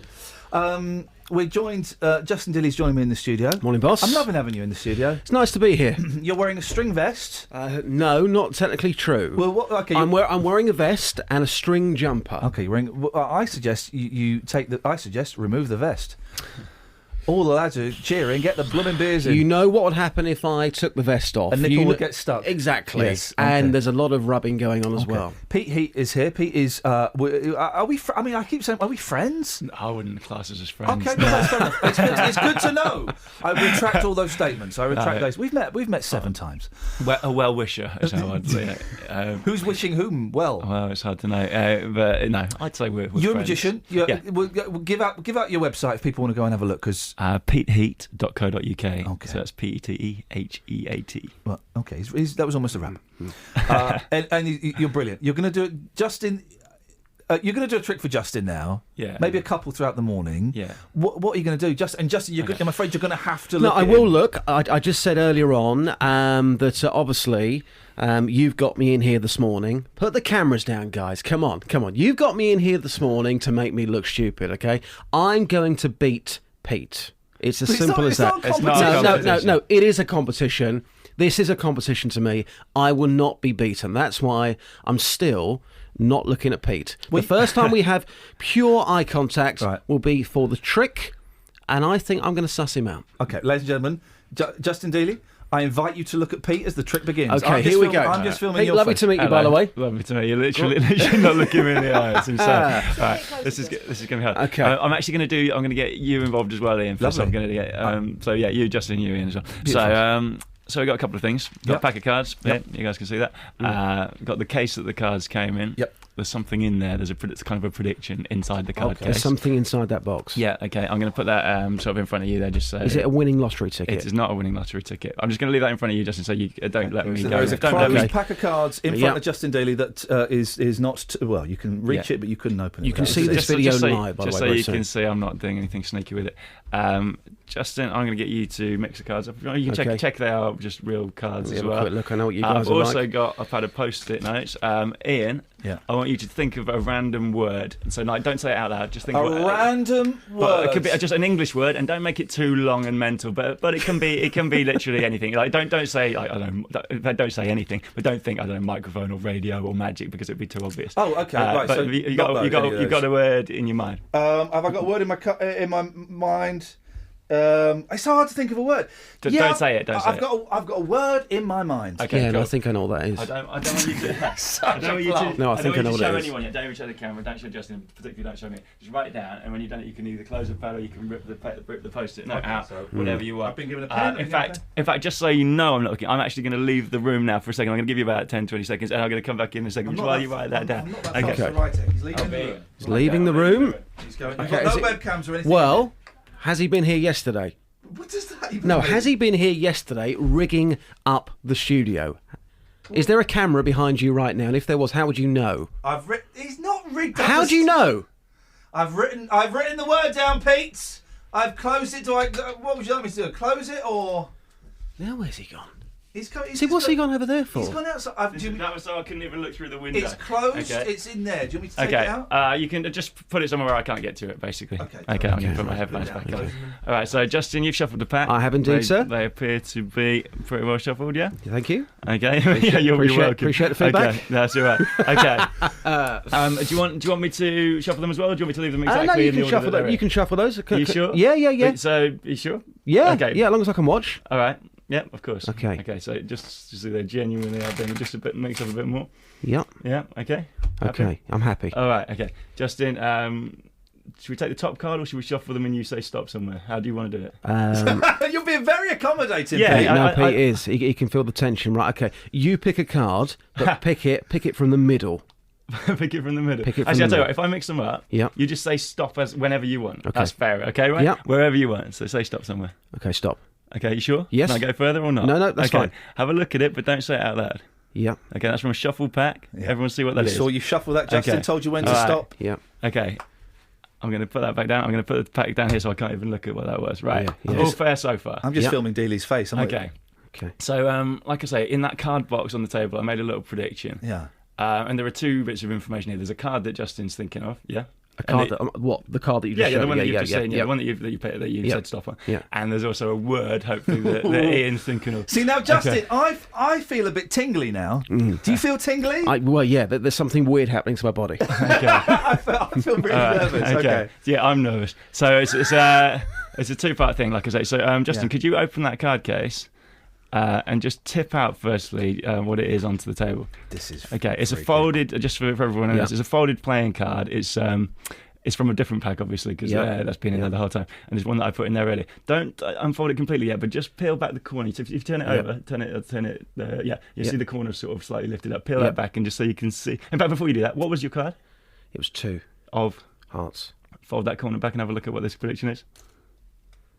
No, don't open it completely. Don't open it completely. Just look. Just check it's the 2 of hearts. Do what he says, Yeah, I'm man. doing it. I've looked at it. Yeah. What is it? It's it's what you chose. Was it the 2 of hearts? Yeah, 2 of hearts. Okay, well, all right. Well, that's a start. His face. Look at you doing. And remember, that's a shuffle pack. You said you could have said stop anywhere. Yeah. Okay. The reason I didn't want you to open it completely is there's something else. I don't know if you saw it. There's a bit of pen on there as well. Did you see that? No, I didn't see that. No. In fact, well, I don't want to take it back off me. But Iain. Yes. What was the word that you could have thought of any word in literally in the world? Yeah. Yeah. What was the word? You can say it out loud. What's the The word? word I've written down on this pad is chimney. Chimney. Okay. Now, on this folded playing card that's been inside this box on the table since before you thought of the word, correct? Yeah, it's true. There is a word. There is a word written. Justin, can you open it up? This is. Look what's written on the 2 of hearts. Get out of here, chimney. How the hell did you just do that? You two have been playing this. No, I swear to God, honestly. How did you? So you've taken a random pack of cards. I've chosen a card. This is a recap for those who may have missed the beginning of the trick. Hearts. That's ended up in a box which you said was a present for me. Inside that box was a 2 of hearts with Iain's word chimney written down in your writing. In my writing, yeah. Wow. I'm lost for words. I can't really say anything more. How does that make you feel as a person? It makes me feel like I've been cheated. Because I don't know how that has happened. I don't know how you'd have got my card with your word into that box without me knowing. We have to go to the travel in a second. How do you think he did it then? I have got absolutely no idea. Magic? Yeah, it's a trick. Travel news for beds, cards and bugs. BBC Three Counties Radio.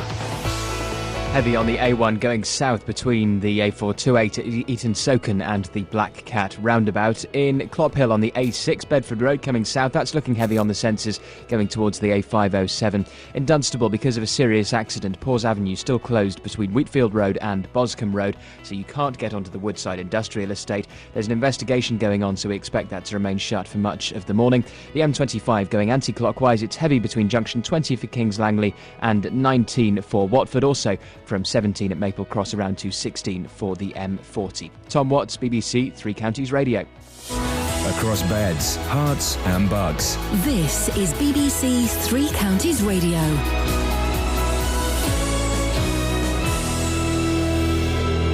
It's 7:30. I'm Simon Oxley. One person has been seriously injured in a road crash in Bedfordshire this morning. One vehicle was involved on Pawes Avenue between Dunstable and Houghton Regis near the Woodside Industrial Estate. The injured person has been taken to Addenbrooke's Hospital in Cambridge. Police investigations are continuing. An anonymous donor has given over £5,000 to an online fund set up to help a Hertfordshire mother with an incurable cancer. President Obama says the UK must stay in the European Union to have continued influence on the world stage, and people living in St Albans have complained to Network Rail about workmen using chainsaws overnight near their homes. Three Counties Sports. BBC Three Counties Radio. Usain Bolt, Mo Farah and Jessica Ennis-Hill are in action at the London Anniversary Games at the Olympic Stadium tonight. Milton Keynes Olympic long jump gold medalist Greg Rutherford competes tomorrow. It will be the first time Farah has raced in Britain since doping allegations surrounding his coach. Bolt has given his backing to his fellow Olympic champion. I'm sorry for Mo because every day I hear these in the papers. They're trying to tear him down. And I think he works so hard to get where he is for somebody's mistake to be causing him problems. So for me, I just really hope that he doesn't take it too serious, or he doesn't make it stress him out. Watford have appointed former Liverpool and Leeds striker Harry Kewell as their under-21 coach. 36-year-old Kewell, who won 56 caps for Australia, retired last year and has been running a youth academy in his home country. The pre-season friendlies continue tomorrow. Watford head to Scotland to face Dundee United. Milton Keynes Dons are away to Barnet. Luton play their first home friendly as they host Coventry, and Stevenage are at home to one of manager Teddy Sheringham's former clubs Millwall. Elsewhere, West Ham scraped through to the Europa League third qualifying round after beating Malta's Birkirkara on penalties. Chris Froome came through the 18th stage of the Tour de France unscathed to maintain his hold on the yellow jersey. Froome maintained a 3-minute lead. The guys have just ridden out of their skin, and I just hope these next two stages, they're going to be really key to this year's Tour de France. I hope we can just get through the best we can. And practice starts this morning for Sunday's Hungarian Grand Prix. Hertforda's Lewis Hamilton leads the championship by 17 points after his win at Silverstone. BBC Three Counties News and Sport. The next full bulletin coming up at 8 o'clock. Call 03459 455 555. BBC Three Counties Radio.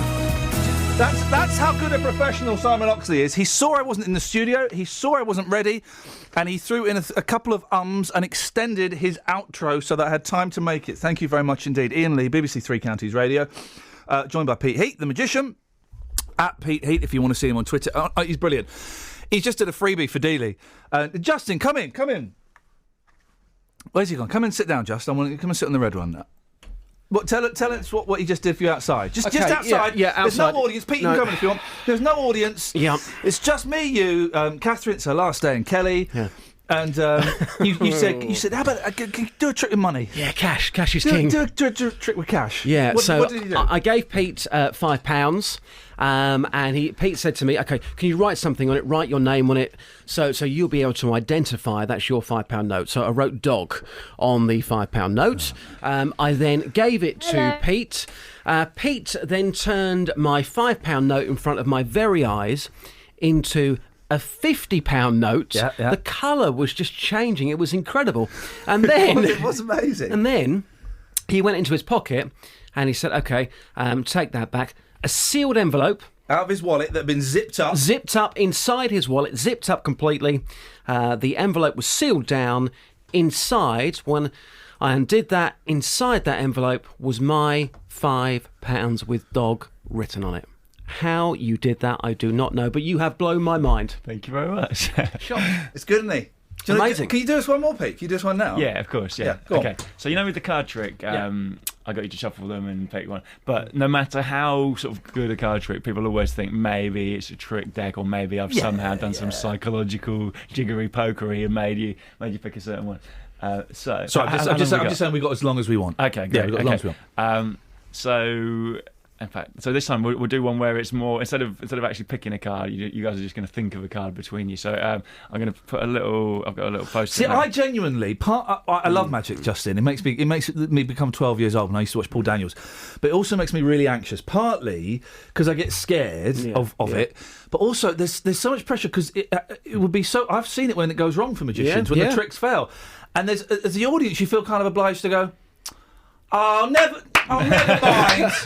Basically, you've had a bloke stand there for 7 minutes doing nothing, and it makes me anxious. Yeah. That you might muff up. I understand. How often do you muff up? Not very often, actually. I mean, I have in my life because obviously I was terrible when I started. Well, we've all muffed up in our lives. We've all made bad decisions, guys. I mean, it's geezer talk now. Go on. What are you going to do for us? Bunch of lads. I'm gonna crack the tinnies open. We'll fire the Xbox up. We're away. Exactly. So like I was saying, normally if you pick a card, there's always a suspicion that I somehow made you pick that card, like I've shoved it into your hand or whatever. Anyway, even though it's a shuffled pack. So this time. We're going to do one where you just think of a card between you, and here's what I mean. I've got a post-it note, which from that pad it's folded up into quarters, which you can verify. Yes. That's a little kind of a prediction again. Yellow post-it note, and I can see through there. Yeah. There's some writing, but I can't see what the writing is. Exactly, and I'm going to give that to you to hold in your hand, Justin. Okay, thank you. So don't open that. Just hold it in your hand. Yeah. Okay. Now. So in a pack of cards, there's the suits, there's the clubs, hearts, spades, and diamonds, and there's the value to go with that. Yep. So for example, with the ace of spades, the value is ace, and the suit is spade. Mm-hmm. Okay, so Justin, can you just name a value? So, for example, ace, but whatever. You don't have to say ace. You can say literally anything. There's something. Is he tricking you to say ace? No, well, no. No, I this mean, is what I'm that's thinking. literally. Or is he tricking you so you don't say ace? It's the eye contact. I'll tell you what, I can name any card I want to. Not the suit though, just the value. Okay, so if you said if you did say ace now and Ian said spades, then the card would be the ace of spades. Do you understand? Okay. All So right. just say the first part. I'll tell you what then. I'll go with ace then. I'll go with ace. Okay, you sure? You sure you want to go with ace? I'm going to go with ace. Because I'm going to go with ace. he's made you say ace. Yeah, maybe. But you know what? The eye contact says to me, I'm going to beat this guy. Okay, I'm going to go with ace. I'm going with ace. Okay, sure. And Ian, what suit? I'm not saying spades. Okay. I'm going to say diamonds. You sure? Yeah. Okay. Interesting. He don't look so confident now, does he? Yeah. No, so ace of diamonds. Well, that is interesting because, well, I'll just show you. You know, you've been holding that prediction the whole time. Yeah.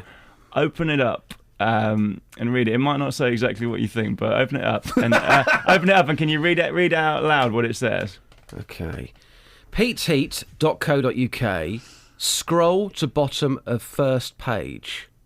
Okay, so that is my prediction. It's my own website, Right. peteheat.co.uk. Hang on a minute. So I've got to go to your website. Yeah, go to peteheat.co.uk. He is sat here the whole time. Where am I going? peteheat.co.uk. Yeah. Right. No, yeah, I'm on the front page. Where am I going? Yeah. Scrolling down. Scroll right down. That. And look at the text just above it. Pete works as magic consultant. He's No, London's the very premier. last line. And if you're Ian Lee, is this your card? And there's a picture of the ace of diamonds. Wow. That now that is His face. That is freaky. Even I'm getting confused now. But you've been sat here the whole time. How? Are you an alien? I might be a little bit of an alien, yeah. And also, I mean, while you're up on the website, guys, you know, listeners can check this out. This is actually on my website. I don't get I mean, this. if you wanted to read some of the quotes from our celebrities, I don't get this. I can't stop you. And if you wanted to book me for an event and make sure that my newborn baby doesn't starve, then that's fine as well, I suppose. But yeah, the key thing is not to get too blown away by the videos, I guess, or the quotes from all Who's the that celebrities. good-looking fella on there? Yeah, I know. He looks a bit like Johnny Depp. He does. in that picture, but sort of not in real life. Mate, that's amazing. Okay. It's amazing. Were you like one of those geeky kids that Yes, that I'll sat stop you with cards there. and Stop you there. Yes, but no. Well, go on. that would just sit around playing with, everyone would be out looking at, I don't know, mucky magazines in the bushes, and you'd be playing with cards. Basically, yeah. I mean, a little of both, but you got to have some bush time. No, but no. Bush Tucker trial, isn't it? Well, exactly. Dealey, you. I just don't get it. Also, I don't get the trick earlier on. Maybe we can do this later on as well and film it or something. But turning my £5 into a 50, I just. What's upset you? Yeah, this is the thing. What's upset you? Okay, what's upset me is this. I know where this is going. You have turned a £5 into a £50. Yeah. I'm just going to tweet your website so that people can have a 5 little into look. 50. I know it's a trick, but I can't get my head round it. If you can turn, is there a code? Let me put this question to you. Is there a code in the circle that you're part of that says you cannot profiteer? You cannot profiteer. You see, you're looking already, so maybe you could have access to win the lottery this weekend, but your code of conduct says that you're not allowed to do that. That's exactly it. Yeah. Otherwise, I would win every time. But So you're telling me now you could win the lottery if you wanted to? This was my original point months ago. If you're being serious or not. No, I'm being serious. I'm being deadly serious. And I've seen this before, if magicians can make winning lottery tickets, is there some sort of code of conduct that says that you're not allowed to profiteer? And if you do, you will never work again. There isn't. But to be honest, you could. I mean, magic is basically I'm a professional liar, aren't I? So with magic, you can actually. Yeah, exactly. I know this isn't really what you mean. You're saying, well, I literally magic some money up. But what I could do is very easily steal and swindle people, and because I've got exactly the right skills, exactly the same skills that con men So you have. could be walking, you could be on a bus. Yes, I could. You could be on a bus. I just realised we've entered Dealey's world, and it's really hard to escape from it. No, hang on. This is a genuine question. Yeah, I know. If you're on a bus, you're telling me right now that with the powers and the magic that you've got, you could quite feasibly steal somebody's wallet and their phone without them realising. You could do that. Definitely, yeah. So what stops you from doing that? He's a good guy. I'm a nice guy, yeah. So are you saying there are people out there with your powers that are never seen on the internet, but they're out there definitely. stealing for a living. They're called pickpockets, yeah. No. No, seriously, that's what pickpockets are. But like, they're like basically they're magicians, but without the glamour of the stage. So it goes back to my original point, though, doesn't it? If you've got these special powers, you can be out there playing the system. Some people use it for evil. It's the same as Iron Man versus when the guy that played the wrestler became the Russian guy with the electric whips. He used his powers for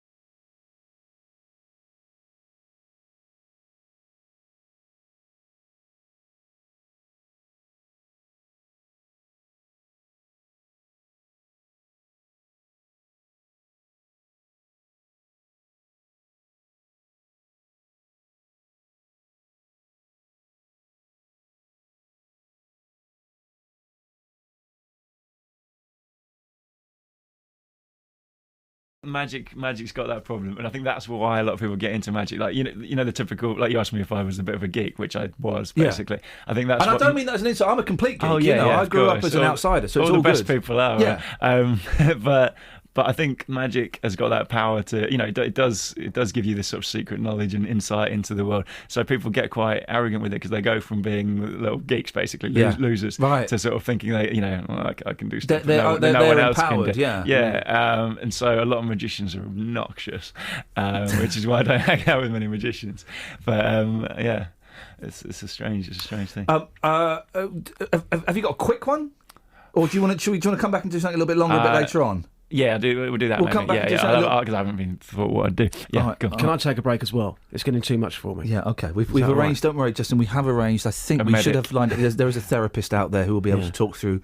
If you, dear listener, have been affected by any of the magic tricks that have been on the show this morning, then there'll be a helpline somewhere. You can Google it. 03459 455 555. You can text 81333. Start your text 3CR. Let's get the Trav.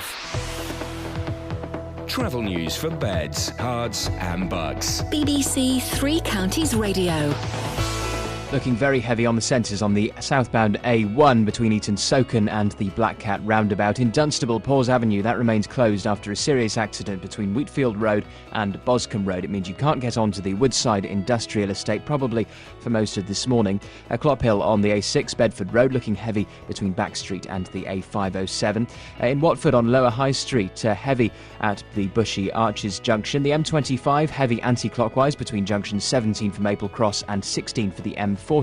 On London Overground this morning, it's suspended between Richmond and Wealdstone Junction. That's because of a signal problem. Tom Watts, BBC Three Counties Radio. Tom, thank you very much. It's just I love it. We'll have more from Pete a little bit later on. I don't know if he's going to do more in here, if he's going out with Justin. I don't know. I'll let you lot decide what's happening. I'm happy with whatever. Where are we now? 7:45. It's Friday. It's the 24th of July. I'm Iain Lee. These are your headlines on BBC Three Counties Radio. A terminally ill Hertfordshire mum says she's amazed at the response to an online fundraising page set up by a friend. Police are investigating a road crash in Bedfordshire this morning, which has left one person seriously injured and two others with minor injuries. And Hertfordshire County Council is warning of possible flooding this afternoon with heavy rain forecast. Let's get the weather. Beds, Herts and Bucks weather. BBC Three Counties Radio. Yes, morning, I'm Sarah Thornton with your BBC Three Counties weather, and we've got a lot of rain now starting to spread in. It's light and patchy at the moment, but there's plenty of it out towards the southwest. I've just tweeted the latest radar picture on my Twitter page, Sarah Thornton 1, if you want to have a look at that. It will show you the scale, the size of the system that's heading in towards us. Once it sets in properly from mid-morning onwards, it will become heavy and persistent through the rest of the day. Overnight into tomorrow, We've got Met Office weather warnings in force for the rain from midday today until 9 o'clock tomorrow morning. That's likely to be upgraded, actually, as we go through the day today. And also the strength of the wind. We'll see wind gusts in excess of 30, if not 40 miles an hour as that all clears away in the early hours of tomorrow morning. Could see 1 inch to 2 inches of rain by the time it clears through. A very tricky evening commute for you this evening.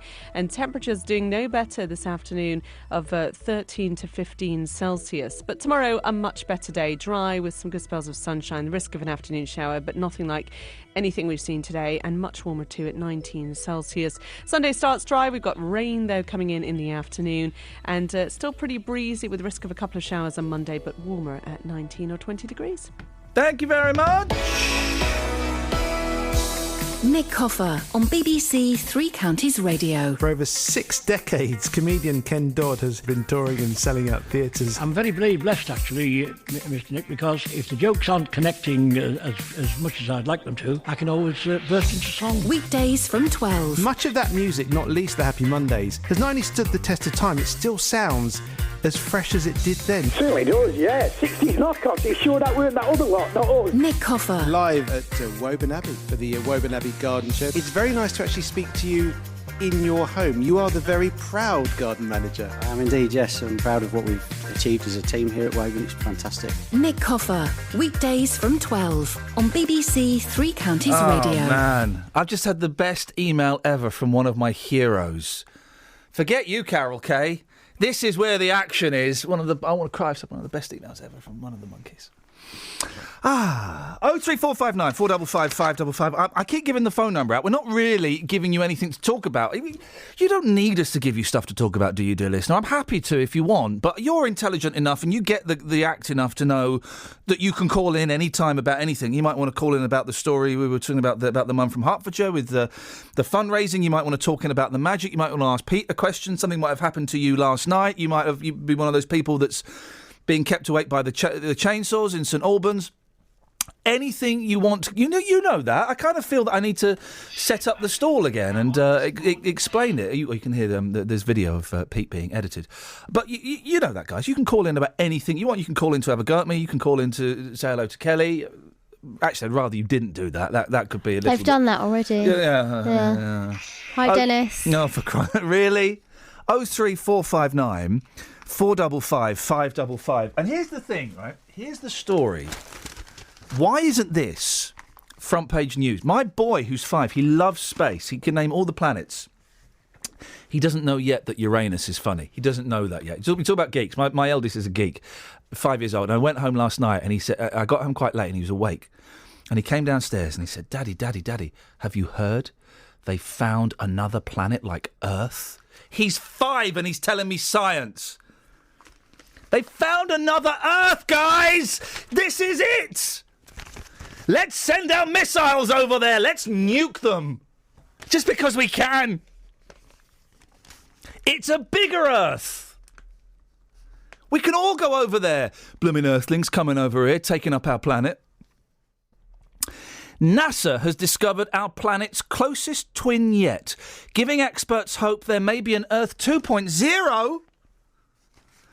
The space agency yesterday said its Kepler mission had spotted a cousin to Earth. Oh, man alive. Sweet home Alabama is probably on there. And they're probably singing it. They probably sung it in 3D. 6D. I'm glad you're getting it, Kelly. The space agency yesterday said its Kepler mission had spotted a cousin to Earth in a sun-like star's habitable zone, the area around a star in which water could pool. Basically, it's Earth. John Gronsfield of NASA's Science Mission Directorate Inquiries, if you want, said the discovery... Why does anybody dial those 118 numbers? Why does anybody do it? Adverts. No. Adverts make them do it. Yeah, okay. Oh, man. Sorry, Kath and Kels, I've got to stop because I need the telephone number for British Gas. I haven't got it. Could you 118 it? Google it. Oh, yeah! Everyone's got Google. Everyone can Google it or Bing it. Everyone can do these things. Bing it on. We should be, but yet people will still put money into the pockets of those people, the 118ers, the mustachio guys, and oh, she's dirty. That's a weird campaign, isn't it? Yeah. Was it Maureen? Oh, she's dirty. Just Google it. Send those businesses out of business. It's expensive anyway. That's the point I'm making, Catherine. Oh, sorry. I'm not just doing it out of spite. When are we going to go and nuke this new planet Earth? Let's go over there. Let's teach those aliens, those alien usses a lesson. Or let's fill their minds with stuff and maybe present ourselves as their new leaders. Yeah. Yeah. Is it closer to the sun? Which sun? Ours? Yeah. No, it's further away from our sun. By like 14 well, we don't billion. want to go there then. It'd be cold. They've got their own. They've got their own sun. Oh yeah, of course. Now, the thing is, I'm saying we should go and declare war on it, but they reckon it's like about 6 billion years advanced of us.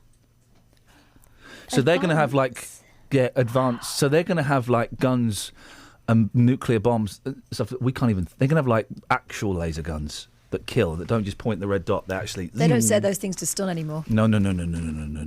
That's why we need to get in first. That's why we need to get to them before they get to us. Yeah. There's a brilliant film, and it was a small film. It was an indie film, and no one saw it. And I can't think what it's called. And it's about It's about Earth, and they discover another planet that looks like Earth, and it's coming closer and closer and closer to us. And as it gets close enough, they're able to make contact with it, right? And they have this woman scientist. Let's say her name's Jane Smith. I don't know what her name is. I can't remember it. And so they have Jane Smith live on TV, being beamed all around the world. She's right. Okay, well. We think we've worked out how to interpret the signals from the planet. I'm going to make contact with the planet now. Let's see how it goes. And she kind of dials up on this weird, like, space phone. And it rings or something, right? And there's a voice answering it. And she goes, "Hello, this is Jane Smith from the planet Earth. Who are you? We come in peace." Then there's a pause, like a long pause. And you hear another woman's voice on the other end of the line going, "This is Jane Smith from the planet Earth. Of course it is. Who are you?" Oh. Wow. And then they just, I'm getting shivers thinking about it. And then they're talking, and Jane Smith 1 goes, "All right, well, what college did you go to?" And she writes it down.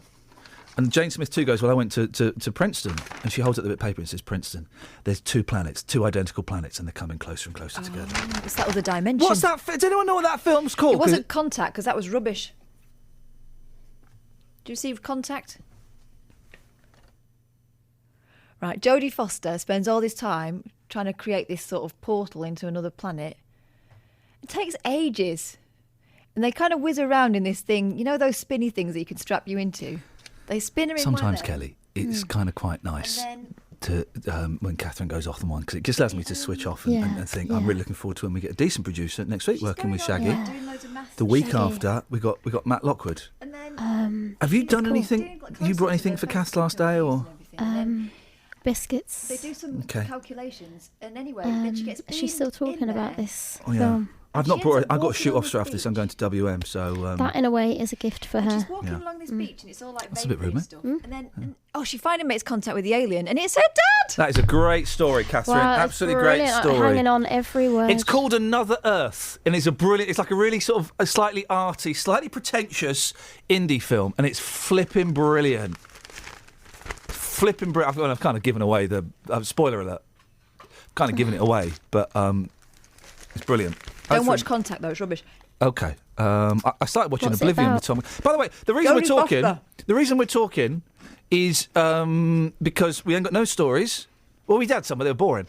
And we got no phone calls, so I'm happy to chat away. Hey, this is good as well. These are always come out every few months. They do these, and they're always a little bit of fun.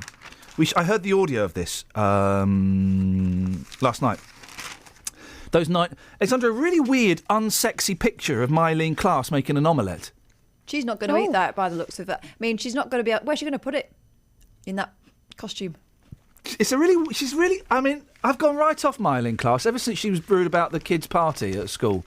But there she's cooking an omelette in a swimming costume. That's going to spit terribly as well. Yeah. Well, what Mylene Klass? I don't know. I'm sure she wouldn't.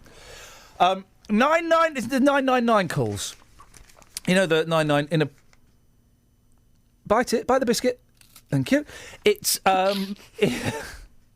it's the inappropriate 999 calls. And there was a great one on Radio 4 last night. I think it was Radio 4, might have been LBC.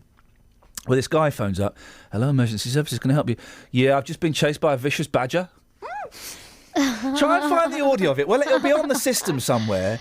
The Badger 999 call, because I love those calls. I mean, obviously, and the thing is, because some of them you think, it's people just doing it because they're a bit stoned or a bit drunk or a bit bored, and they're doing, got their mates they've got there. a new phone, and the only thing they can phone is 999. Yeah. They're doing it for bands. But you listen to the sincerity in this guy's voice. He's genuinely surprised. It was Radio 4. It was on PM last night. Got it. Have you got it? I've got it ready for me to put in. You won't have it. We're talking about the clip, yeah? Yep. It's genuinely, he's concerned about this badger and the fact that he seems perturbed. Well, you'd be perturbed by an angry badger. Don't want to mess with those I bad don't boys. think I've never met a badger. They're big. I've seen dead ones. Yeah. 0345. I'm not even going to give the phone away. Right? No one's interested. Live badger is a similar size to a dead one. Okay. You know that Benji, our rabbit, died. Which one? 2. Under mysterious circumstances. You just get Benji 3. No, I've had enough. It worked once, you could do it again. I've had enough with pets. Once Velvet goes, I'm going to murder the stick insects. That's it. Velvet will go of natural causes. That's what I'll tell the authorities. No, she will. And then she's getting old. Anyway, and so the eldest is really upset by Benji going, of course. Both boys are kind of upset by it. But the youngest keeps going, can I get a picture of Benji now? What, now? Yeah. Well, why? What does he look like? He looks like Benji. Yeah, but is he a skeleton now? Well, no. Now he's ashes. Or in fact, we'll check the vet, see if we can get the ashes and have a little scattering ceremony. Why'd you pull that face for? My mum had her collie's ashes for years in a box. What for? She kept her collie on the coffee table. Never took it for a walk? Never took it for a walk. All right, here we go. This is the question. What do you do with your dead pets? Catherine's just frowned at me for saying that we're getting Benji cremated. Costs about 250 quid. Fair play, I could... Why don't you stick it in the garden? What? As is? His happy place. Or his ashes? Yeah, as is. Well, as is, because Foxy come dig it up, innit? What did you do with your dead animals? I know we're desperate, really, for content. There's only another hour of this nonsense to go. Travel news for beds, cards and bugs. BBC Three Counties Radio. In Dunstable, Pawes Avenue remains closed for a serious accident between Wheatfield Road and Boscombe Road. You can't get onto the Woodside Industrial Estate. That's likely to remain shut for much of the morning. The M25 anti-clockwise looking heavy between junctions 17 for Maple Cross and 16 for the M40. The Overground, it's suspended this morning because of a signal problem between Wealdstone Junction and Richmond. Tom Watts, BBC Three Counties Radio. Thank you, Tom. There's nothing funny. The thing is about these animals, maybe not quite so much Benji, but they are part of the family. I never really bonded with Benji. I still shed a tear. Yeah, that's right. I cried last week for a rabbit. What's your problem? But what did you do with your dead pets? You can't just chuck them away. You've got to have a kind of ceremony, haven't you? Haven't you?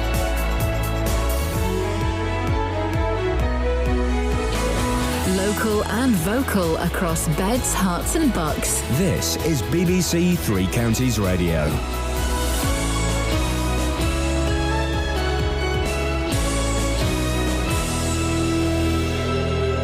It's 8 o'clock. I'm Simon Oxley. The headlines: terminally ill Hertfordshire mum amazed by online donations, 3 injured in Bedfordshire road crash, and St Albans residents kept awake by chainsaws. BBC Three Counties Radio. A terminally ill Hertfordshire mother says she's amazed at the response to an online fundraising page set up by a friend.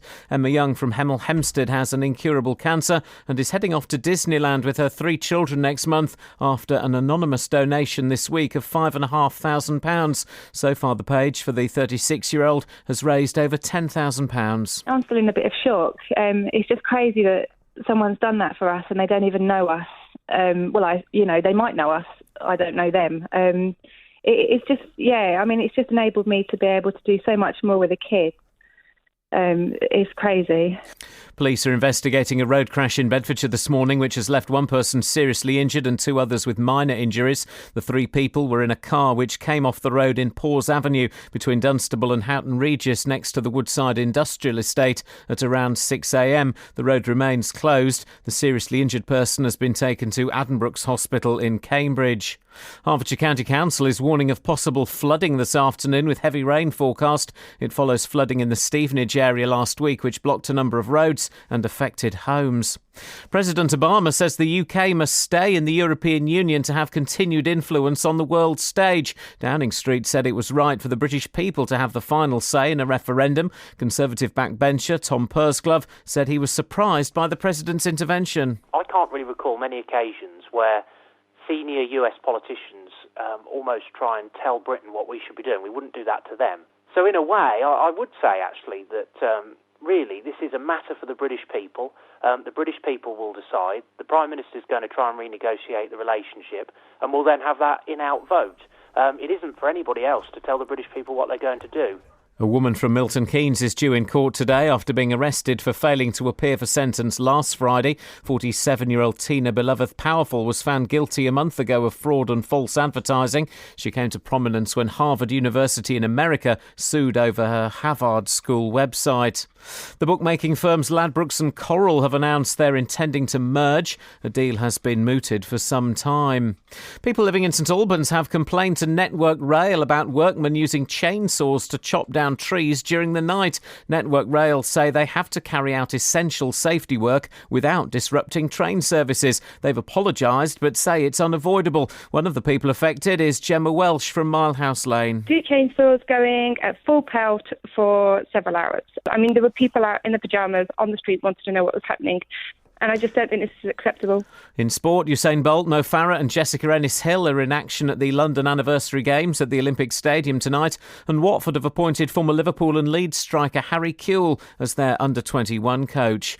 The weather, rain spreading in from the southwest, which will become heavy this afternoon. A maximum temperature 16 degrees Celsius. And you can get the latest news and sport online at bbc.co.uk/3 counties.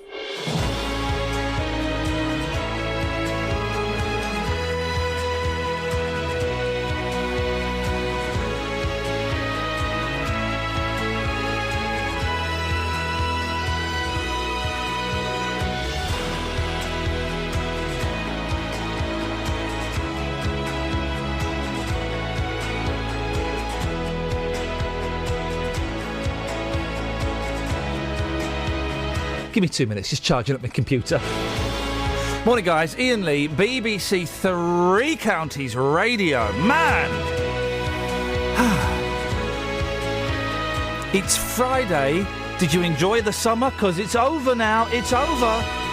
The summer is gone.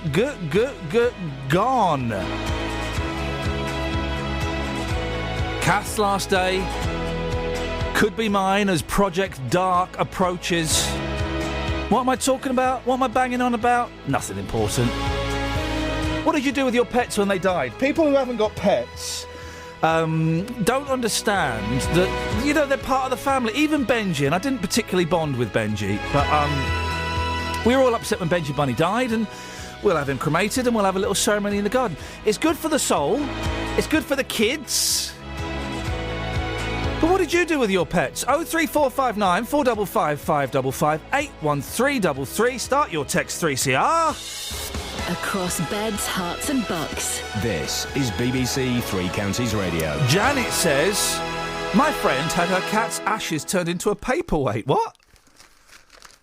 Now, do you mean, Janet, that the ashes were compressed into glass? I think that's possible. Or were they put inside the glass? So, do you mean more like a snow globe? And I've realised if I said that sounds quite flippant. But I don't mean it to. But think about it for a second. You've got a little volcano scene. You shake it about, and the ashes create volcanic ash. That would work, wouldn't it? Well, I mean, Or work. are you booking your holiday and sending out your CV to people? I've already booked it. Okay. And I've packed it. Would it be? It would be effective, wouldn't it? Well, define effective. What's the effect you're achieving here? When did you turn into Bamba Gascoigne? Define Bamba Gascoigne. He's that fella. Policeman Tall. It's a really weird end-of-term vibe. We've got Pete Heat as well, who's going to come in and do some magic. If you missed it, if you go to peteheat.co.uk, scroll down the bottom, you'll see the punchline of a trick he did earlier on. wouldn't call it a punchline. What would you call the payoff? What would you call it? Payoff? Yeah, payoff. The denouement. I say. Oh, he speaks a little bit of the German. That's nice, isn't it? Go peteheat.co.uk, and you can. That was indeed my card. We'll have some more of that a bit later on. Right.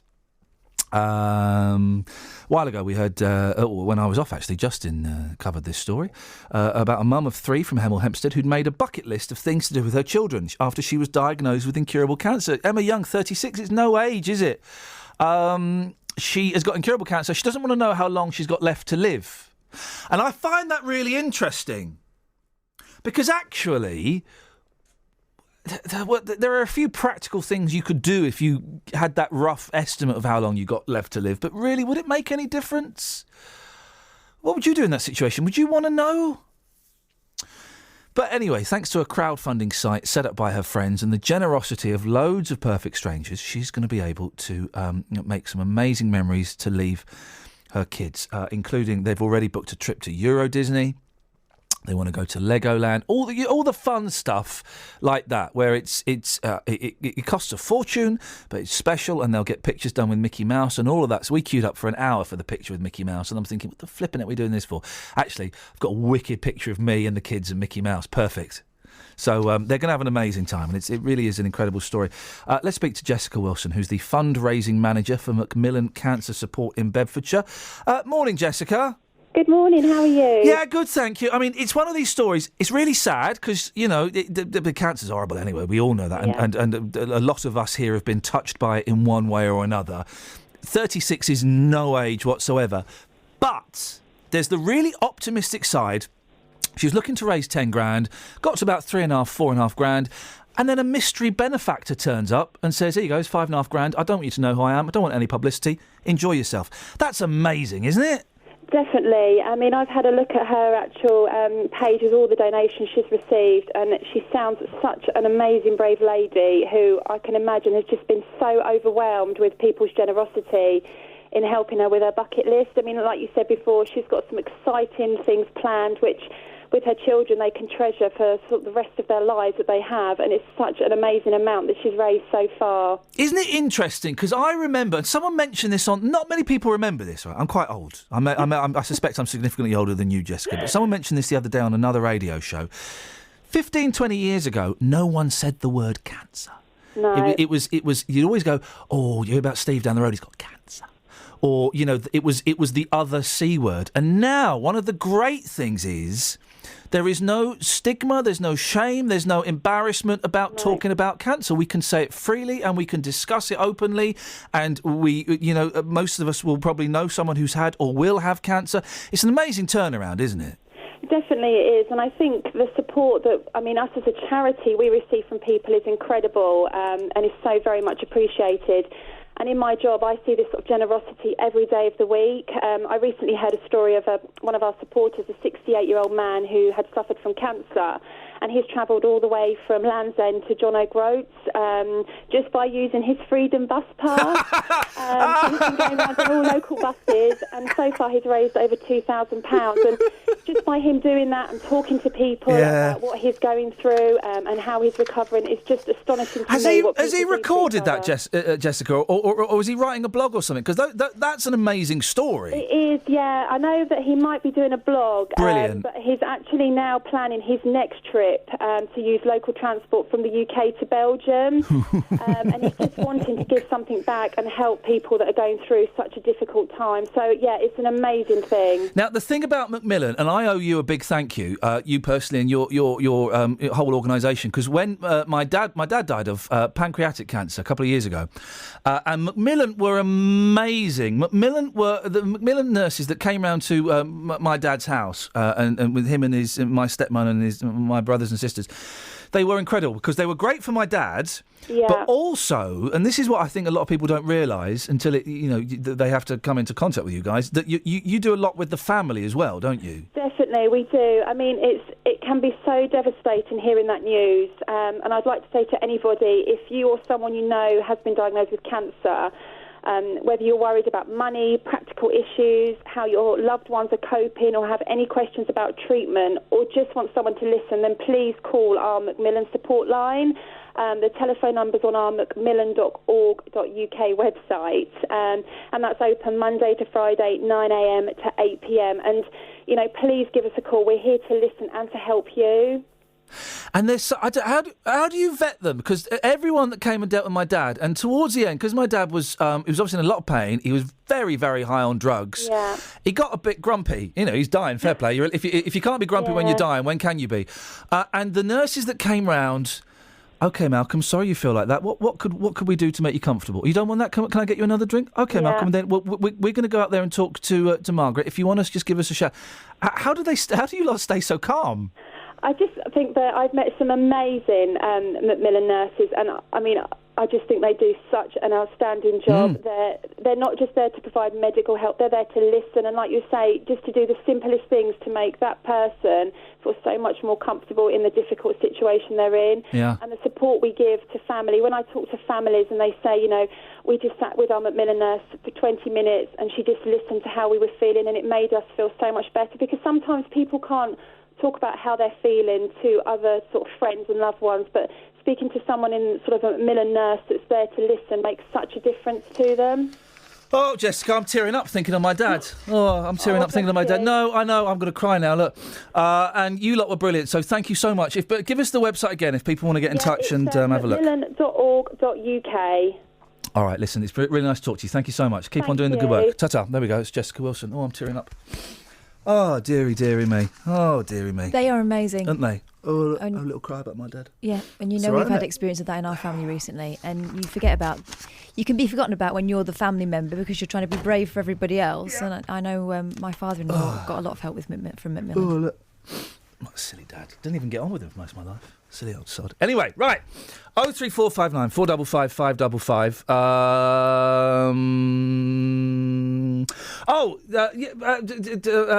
I need to charge my computer up, Kelly Betts. That's why I'm not playing that clip. That's all right.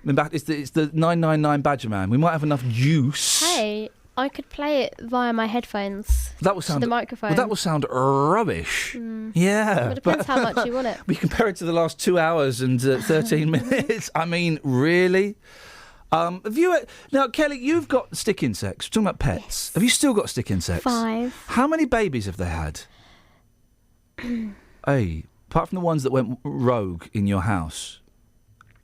So one has had about 11 babies. What about the others? They're not old enough yet. How old have they are the babies of this one. Okay. How old have they got to be to have a baby? Stick insect. They need to be fully grown. And they have a little spike underneath them, and that's when you know that they're fully grown. Okay. Well, I've had mine for ages, right? They should be. Mine are laying eggs all the time. Yep. 600 a year.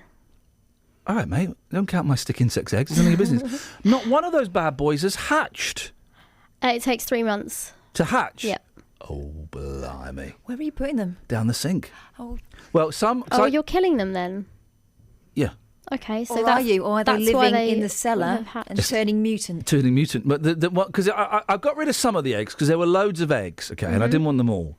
And I was looking online, the best way to get rid of stick insect eggs, you can't just chuck them out because then they grow rogue and then they take over the planet and kill us. That's a fact, with Planet of the Apes. You have to freeze them. You freeze them or boil them. Oh. So I microwave them. Well, they're eggs, though. Well, you eat eggs. You cook eggs. All I was doing was cooking some eggs. You can give them away. No thanks. I'm all right. Your girls would love it, Kath. They'd love it.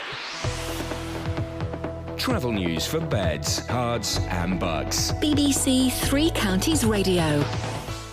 The A1 looking really heavy going south between St Neots and the Black Cat roundabout. In Bedford, Paula Radcliffe Way, that's queuing southbound at Clapham Road through the roadworks. The A6 also busy in Clop Hill at Back Street towards the A507. In Dunstable, Paws Avenue remains closed for an accident between Wheatfield Road and Boscombe Road. That's likely to remain shut for most of the morning. In Hatfield, South Way, that's queuing In both directions at the Great North Road through the roadworks, there are temporary traffic lights there for water main work. The M25 anti-clockwise busy between junctions 17 for Maple Cross and 16 for the M40.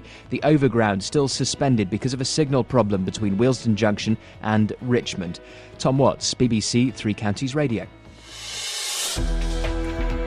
Thank you, Tom. There's a really awkward... It's been a really strange show, OK? Because we've got magician Pete Heat, who's out there, and he's blown Dealey's mind. Dealey's gone off to have a good cry in a darkened room. And then Jonathan's come in, all kind of legs akimbo, eyes are gleaming, saying, I think we're going to have an argument today. And why did you think we're going to have an argument? Well, because I thought... In your usual way, I thought you'd argue. Usual way? What does that mean? I thought you'd argue with my phone in this morning, and in fact, I think you and I both agreed. That sounds all right. This is the first time we've ever agreed on anything. I tell you what, let me think about it during the news. I can probably turn it round into No, having I a don't know. I don't want you to lie. I would never lie on the radio. We're not allowed to do that. We're the BBC. Let me do the headlines and then we'll find out exactly what it is. It's a good one, but I've got no problem with that. But I can see why some people would. These are your headlines. 8:16, BBC Three Counties Radio. A terminally ill Hertfordshire mother says she's amazed at the response to an online fundraising page set up by a friend. Police are investigating a road crash in Bedfordshire this morning, which has left one person seriously injured and 2 others with minor injuries. And Hertfordshire County Council is warning of possible flooding this afternoon with heavy rain forecast. Call 03459 455 555. BBC Three Counties Radio. My bum. So, and I feel bad because and I don't know why I feel bad because it's your problem. But I feel like I've deflated you. Well, you have a bit. I was kind of thinking, this is good. He's gonna argue. But I don't. I mean, we'll say what it is in a second. I don't know why you think I would argue about that. Oh. I don't see a... Well, you've been very...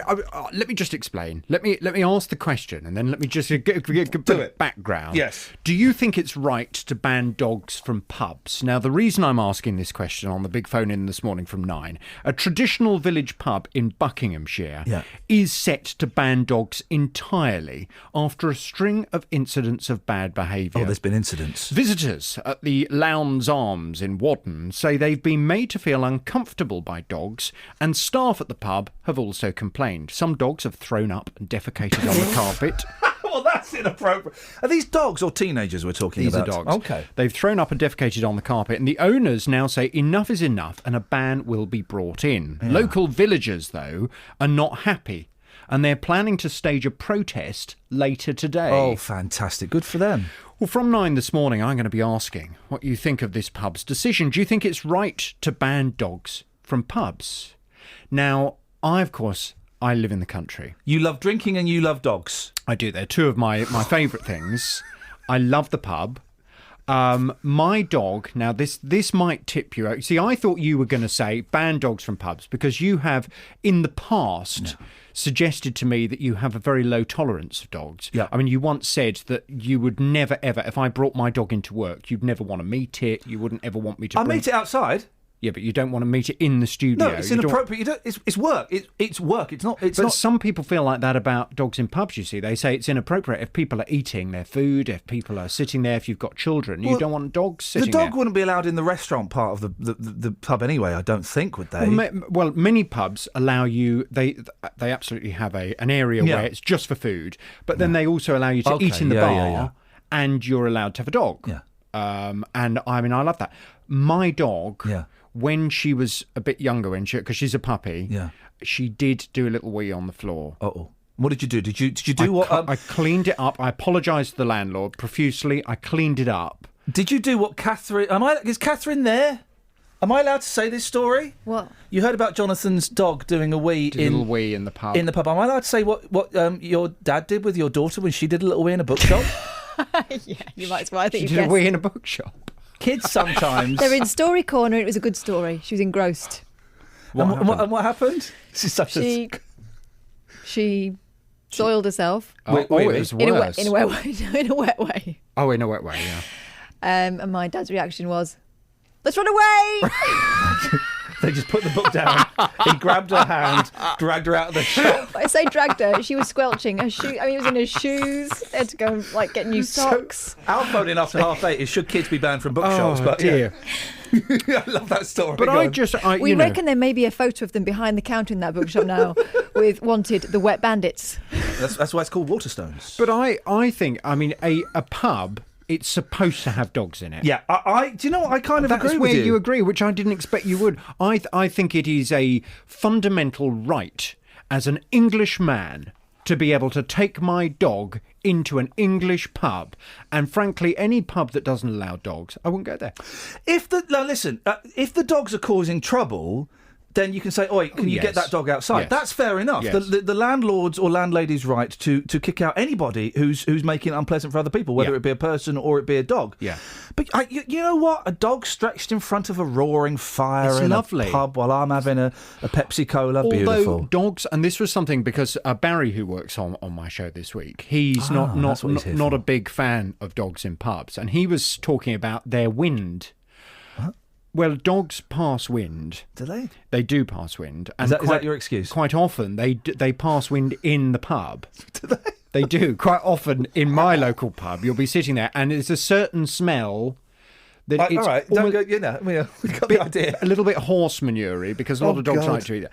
And you get this waft. Now, he was saying how disgusting if you're trying to eat your ham, egg and chips and somebody at the table next to you, their Labrador lets one go. In the office, I have farted next to Barry Caffrey. Is he upset Have about you? that? Oh. Yes, of course. Well, from 9 this morning, I'd like your reaction to this. Do you think it's right to ban dogs from pubs? Do you absolutely salute this pub in Buckinghamshire for putting this ban in place? Or do you think it's outrageous? And would you never go to a pub that has such a ban in place? Your view on the big phone in 03459 455 555 at 9. Every Saturday morning from 6. David Prever. Are you surprised to hear of people still leaving their dogs in cars in hot weather? No, I'm not really. I think they're uneducated. What did you do? Broke the window at the back, the small, like a little quarter light window, and I thought, I'll steal it on the Sweeney. You know, you put your elbow through. That The doesn't Sweeney? work. David Prever. Hang on! Kristen, you've got to calm down. I'd have plenty of water with me and my sun hat on and everything. It's Prince Philip, who was a little bit agitated in the heat yesterday. Drop the RAF word, I think, is the phrase. If your weekend diary is looking empty and you're thinking, what shall I do? Let me fill it up for you. David Prever. Every Saturday morning from 6 on BBC Three Counties Radio. 03459 455 555 is the telephone number if you want to give us a call. You know, basically, the M1 is a roadwork. Now, it's just road. The whole M1, I had to go up to... was it Sheffield I went to? Or no, Leeds I went to. I didn't realise the M1 went that far. It goes up to like number 52 or something. And pretty much 70% of it was roadworks, those average speed cameras. And I may not have a licence for much longer, let's say. And so I'm constantly following those average speed cameras, and people behind you get struck in. It's just roadworks everywhere. So the Highways Agency have come up with this cunning plan, Catherine, to make the roadworks seem a little bit less annoying. Yeah, by giving you some jolly signs to look at. Welcome to our work zone. No one likes a tailgater. And here's the one. Yeah, I know. Someone loves you. Drive carefully. It's just, I mean, isn't it? I think I know where this conversation's going to go, but you never know. Adam Rayner constantly surprises me, so who knows what he's going to say. He's a Hertfordshire-based motoring journalist, and I'm going to say it, friend of the show. Adam, I bet you love these signs, don't you? Hello, Ian. I have actually seen one. Oh. I get a little phone call from your colleague, and it was... I saw one. I saw one of those, and I marvelled. And what I actually marvelled as we drove all the way to Gloucester, it was something terribly worthy, lovely art exhibition of fishy paintings. Fishy paintings, you say? Yeah. It's why I'd fight my way up the A40 on the morning after what they called Black Friday, a profoundly stupid time to be driving in the traffic. Yeah. I nearly, for pleasure, thought we'd go out on the Friday night and stay. Oh, gosh, we avoided that by the hotels being filled up. But the fact was... there was this great big sign, welcome to our work zone. And I remember thinking, how much did that cost? Yeah. And more than that, there is somebody on the public payroll, on probably a grade really quite a lot more than people who actually do proper jobs, who's being paid to sit around and think this up at the Highways Agency. It's the ones that get me. I've seen a lot of these recently. It's a picture of a kid with a hard hat and a fluorescent jacket. My daddy works here. Right, so that's that. Well, I mean, I'm not going to deliberately drive to hurt someone. That's going to have no effect apart from making me angry. That's right up there with baby on board. You're right. So, of course, we play bumper cars and crash into each other like Parisians on La Périphérique all the rest of the time, don't we? Yes. It's really weird, isn't it? The government has said they hope these signs will, quote, improve our customers' experience of roads. Customer experience. Oh, the journalist in me has got about 1,000 words of hilarity bowling up straight away behind customer experience. I'll give you a customer experience. Good grief. Bless them. The very fact that there's somebody who's concerned with customer experience, I'd like to see their title. It's probably got the word experiential in it as well. All we want, Adam, and listen, roadworks have to be done. Of course they do. I'm not naive. You know, all we want is them done quickly and efficiently. That's it. Exactly. I would rather actually see somebody working there during unsocial hours to get the whole thing done quickly. I do like some of those signs to tell you what's going on. My favourite one is completed 6 months ahead of schedule. The A505 Royston bypass. Stuff like that. Stuff that actually... you're right. Information saying... You know, if there was a sign saying, sorry, we're about a month behind schedule... Okay. Oh, gosh, no, that would depress the workers. I mean, that was the only possible... I really worked hard at trying to find a positive in welcome to our workspace, and I thought, what if it makes the chaps and chapesses and the civil engineers and even the lump happier to do what they're doing? Would they work quicker, do you think? Are they on piecework rates? Will they get more money per year? Or that might be useful, but even then, it just seems to be irretrievably daft. Adam, you're not buying into this at all? No. I love talking to you because there's no messing around. I kind of feel, Adam, and and I'm happy that if this is true, it feels like we're a little bit of therapy for you. Oh gosh, yes, you like to come and unload your angst. Have a lovely rant to the good denizens of our 3 counties and plead with them to help get me a job on Top Gear. Sorry, that was abuse of the airwaves.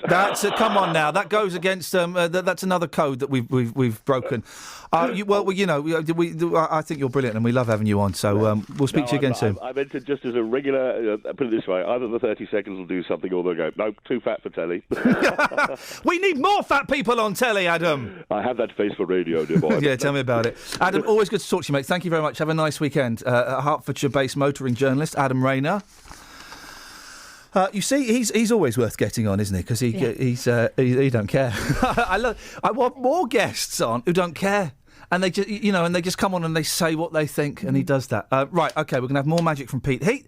We're hopefully gonna have a clip of someone phoning up 999 to complain about badgers and badgers. We don't need no stinking badgers. And also, what did you do with your pet when it passed? 03459 455 555. Let's get the travel. Travel news for beds, cards and bugs. BBC Three Counties Radio.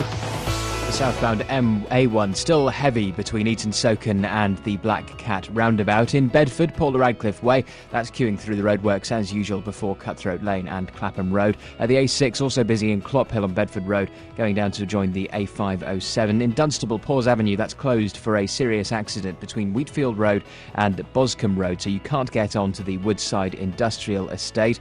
In Hatfield, South Way, that's queuing through the watermain work at the Great North Road junction. There are temporary traffic lights there. On the overground, it's still suspended because of a signal problem from Wealdstone Junction to Richmond. Tom Watts, BBC Three Counties Radio. Across beds, hearts and bugs. This is BBC Three Counties Radio.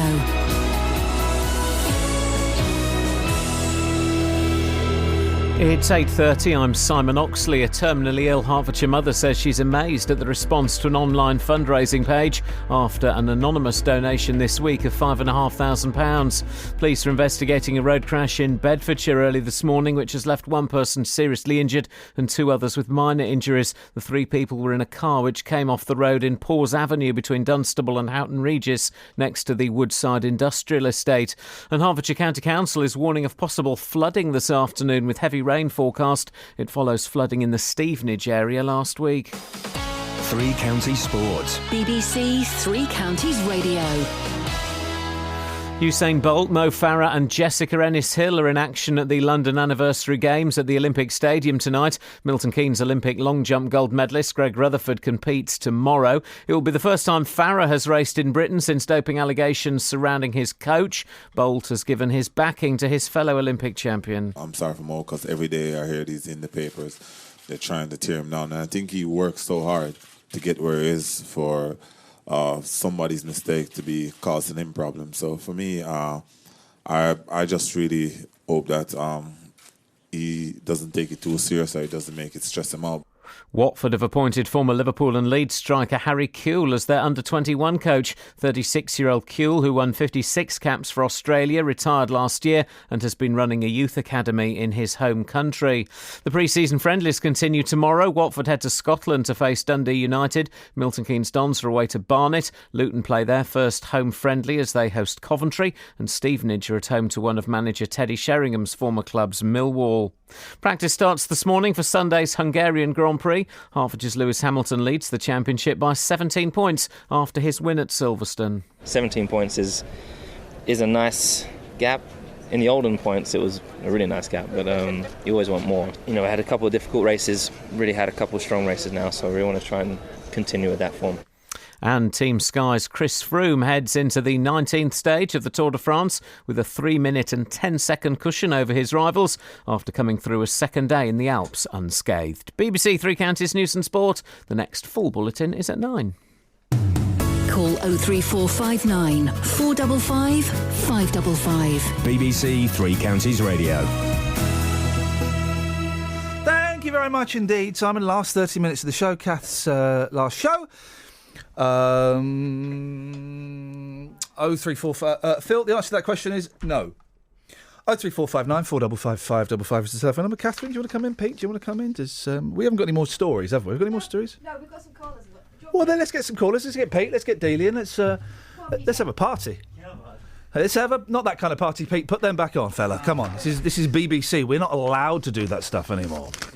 Even though we want to, we're not allowed to do that stuff anymore. It's your last day. Martin's on the line. Morning, Martin. Stay on the line. Hello, Martin. What you got for us? Well, nothing much really. Good. I actually phoned up. We've got nothing much for you all week. Let's be honest. I know, it's great. That's why I love it. Good. we got plenty less for you coming up. Don't worry. I originally phoned up because I thought Catherine was actually leaving, but it turns out she's just going on holiday. Well, it's saying that if I can be bothered to even open her microphone. Are Yes. you after my job? Is that why you're ringing up? No. Well, if it's going, yeah, I'll take it. I'll tell you what, Martin. Let's assume the job is going, right? Because one of the things you have to do is deal with very awkward callers. Okay. So what I'm going to do is we're going to turn our microphones down, and all you've got to do is say the words "Hello, Dave," and we'll see if you're any good at producing and presenting. You ready? Yeah, go for it. Away you go. Hello, Dave. Hello, mate. How are you? Yeah, not too bad. Oh, what have you got for us then, Dave? Well, I was ringing up. It's not to talk to that Bossy Boots. I was just saying to the Cap, hope you have a nice holiday for 2 weeks. We'll miss you, and we want you back quick. Okay. Yeah, I've got my girls in here. Oh, have you? Yeah. Big noisy. So that's the only reasons I rang up today, mate. Sorry? That was the reasons why I rang up today. Just to say, have a nice holiday, Kath. We'll miss you all. Yeah. But they put us in this position. He's put us in this position, hasn't he? Yeah, well, he likes to do that. Yeah, I know, mate. Yeah. Martin, I'll be honest. Bringing your children into work is completely unacceptable behaviour. No, I'm off work. Oh, yes, sorry, in your radio station. Yes, thank you. How old are your kids? 8 and 4. They sound like they're having a lot of fun. Yeah. Georgia, do you want to speak to Iain? Do you want to speak to Iain? Hold on. Hello? Hello, who's this? I'm Georgia Davidson. Hello, Georgia Davidson. Nice to meet you. My name's Iain. Do you listen to the radio? Mm-hmm. Yeah. Yeah, okay. Do you know a game called the yes-no game? Yes. Okay, so the yes-no game, right, is a game where you're not allowed to say the word yes, and you're not allowed to say the word no. Do you fancy playing it? Do you want to have a game?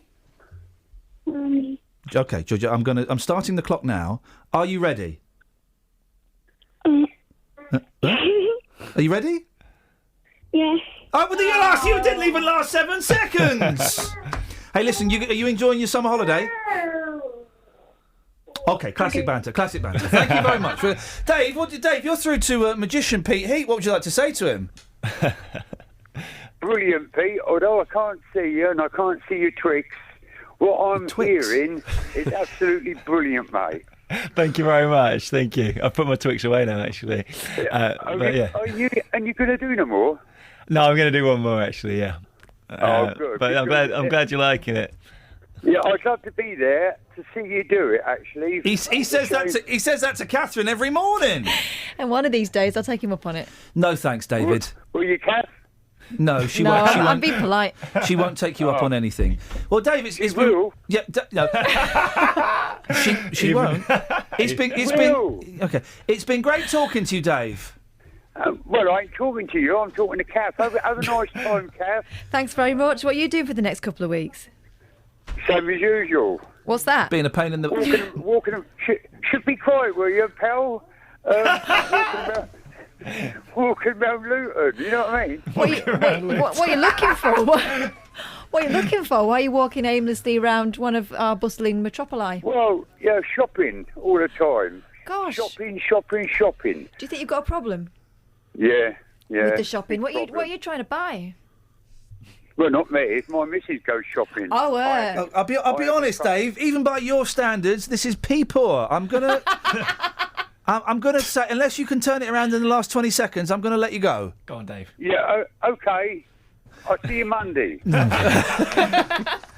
You won't. we've been joined by Pete Heat all morning. Heat's not your last real name. No, but shh. Oh, you're building up a peek behind the curtain. No, my real surname is Hathaway. Pete behind the And curtains. your real first name is Peter. It's Pettigrew. No, it's not. It's Peter. You were correct. At peteheat.co.uk, if you go there and scroll down, you'll see the end of what was a brilliant magic trick. peteheat.co.uk, at Pete Heat on Twitter. Yeah. Justin Dealey is... hang on, I just realised Dealey's not been out on the streets all morning. The dog's been in the kennel. He's been in recovery. Well, you kept me here so I can talk to Pete. By the way, Pete, if you're so good, boss... Oh, suddenly yeah, it's changed. OK.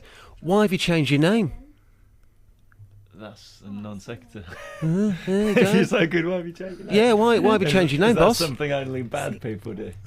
Well, I don't know, I'm just saying. It's a trick. Are you embarrassed to be you? It's a trick. No, it's not a trick. He's embarrassed to be him. Why are you being aggressive with him? I'm not being aggressive at all. Just 'cause he blew your mind. Dealey, I want you to come in and share in and Catherine's share my mic. microphone. Come on, we'll be come like- on, come we'll and be share like the Catherine's Supremes. microphone. By the way, Kelly, great to have you back. Thanks, Claire. Let's come and share Catherine's microphone. Before I do that, I'm now in the gallery. I can see all the texts that are coming in. Somebody's texting saying, "Can Dave in Luton produce the programme next week?" No, that's never going to happen. That's from Johnny Walker, not the Johnny Walker, the whiskey. Get that mic. That one doesn't work. No, get the chair. I think this one does actually. Do you know how to work that one? If you can work that one, player. I think it works. Geezer, he's on. Yeah, I'm on. He's on. Okay, Pete. But the only reason we got you in, basically, is to bully Justin and to melt his mind. Okay. And to whip him into shape. Have you got one more trick you can do for us? Yeah, of course. Yeah. Actually, Justin, I know you've already mixed these up once today. Take them back. It's a pack of cards again, just for the listeners. Give them another little mix. Okay. I like being in the mix. Takes me back to the 1990s. That was Sash, back to back with Ultranate. Weirdo. That was great. What do you mean weirdo? Great tunes. Hold on, guys. Right. Okay, before you give them back, just reach in and take one card out from somewhere in that pack. Do I have to see the card myself? How does this work? Yeah, take it out, but facing you so I don't see it. Right, okay. Let's do this. You can hand me the rest back when you've done that. Yeah. You can even change your mind once you've looked at it. You happy with that one, or do you want to change? No, I think I'll keep that. All right, okay. Give him the other cards back. Would you agree that you could have literally gone for any card in the pack? I could, yes, they were in your hands. Okay, Yeah. good. I'm gonna, in fact, show Ian and Kath. I'll look at the wall here. Okay. Right. Yep. Okay. You got now, that. Yeah. I'm going to turn back to you. I'm going to flick through the pack. You'll hear this one. Okay. It's going to flick through the corner of the pack. Justin, can you say stop, or should I call you dog? Sorry. Call me Dog. Okay, because people who change their names, I'm never sure. Okay.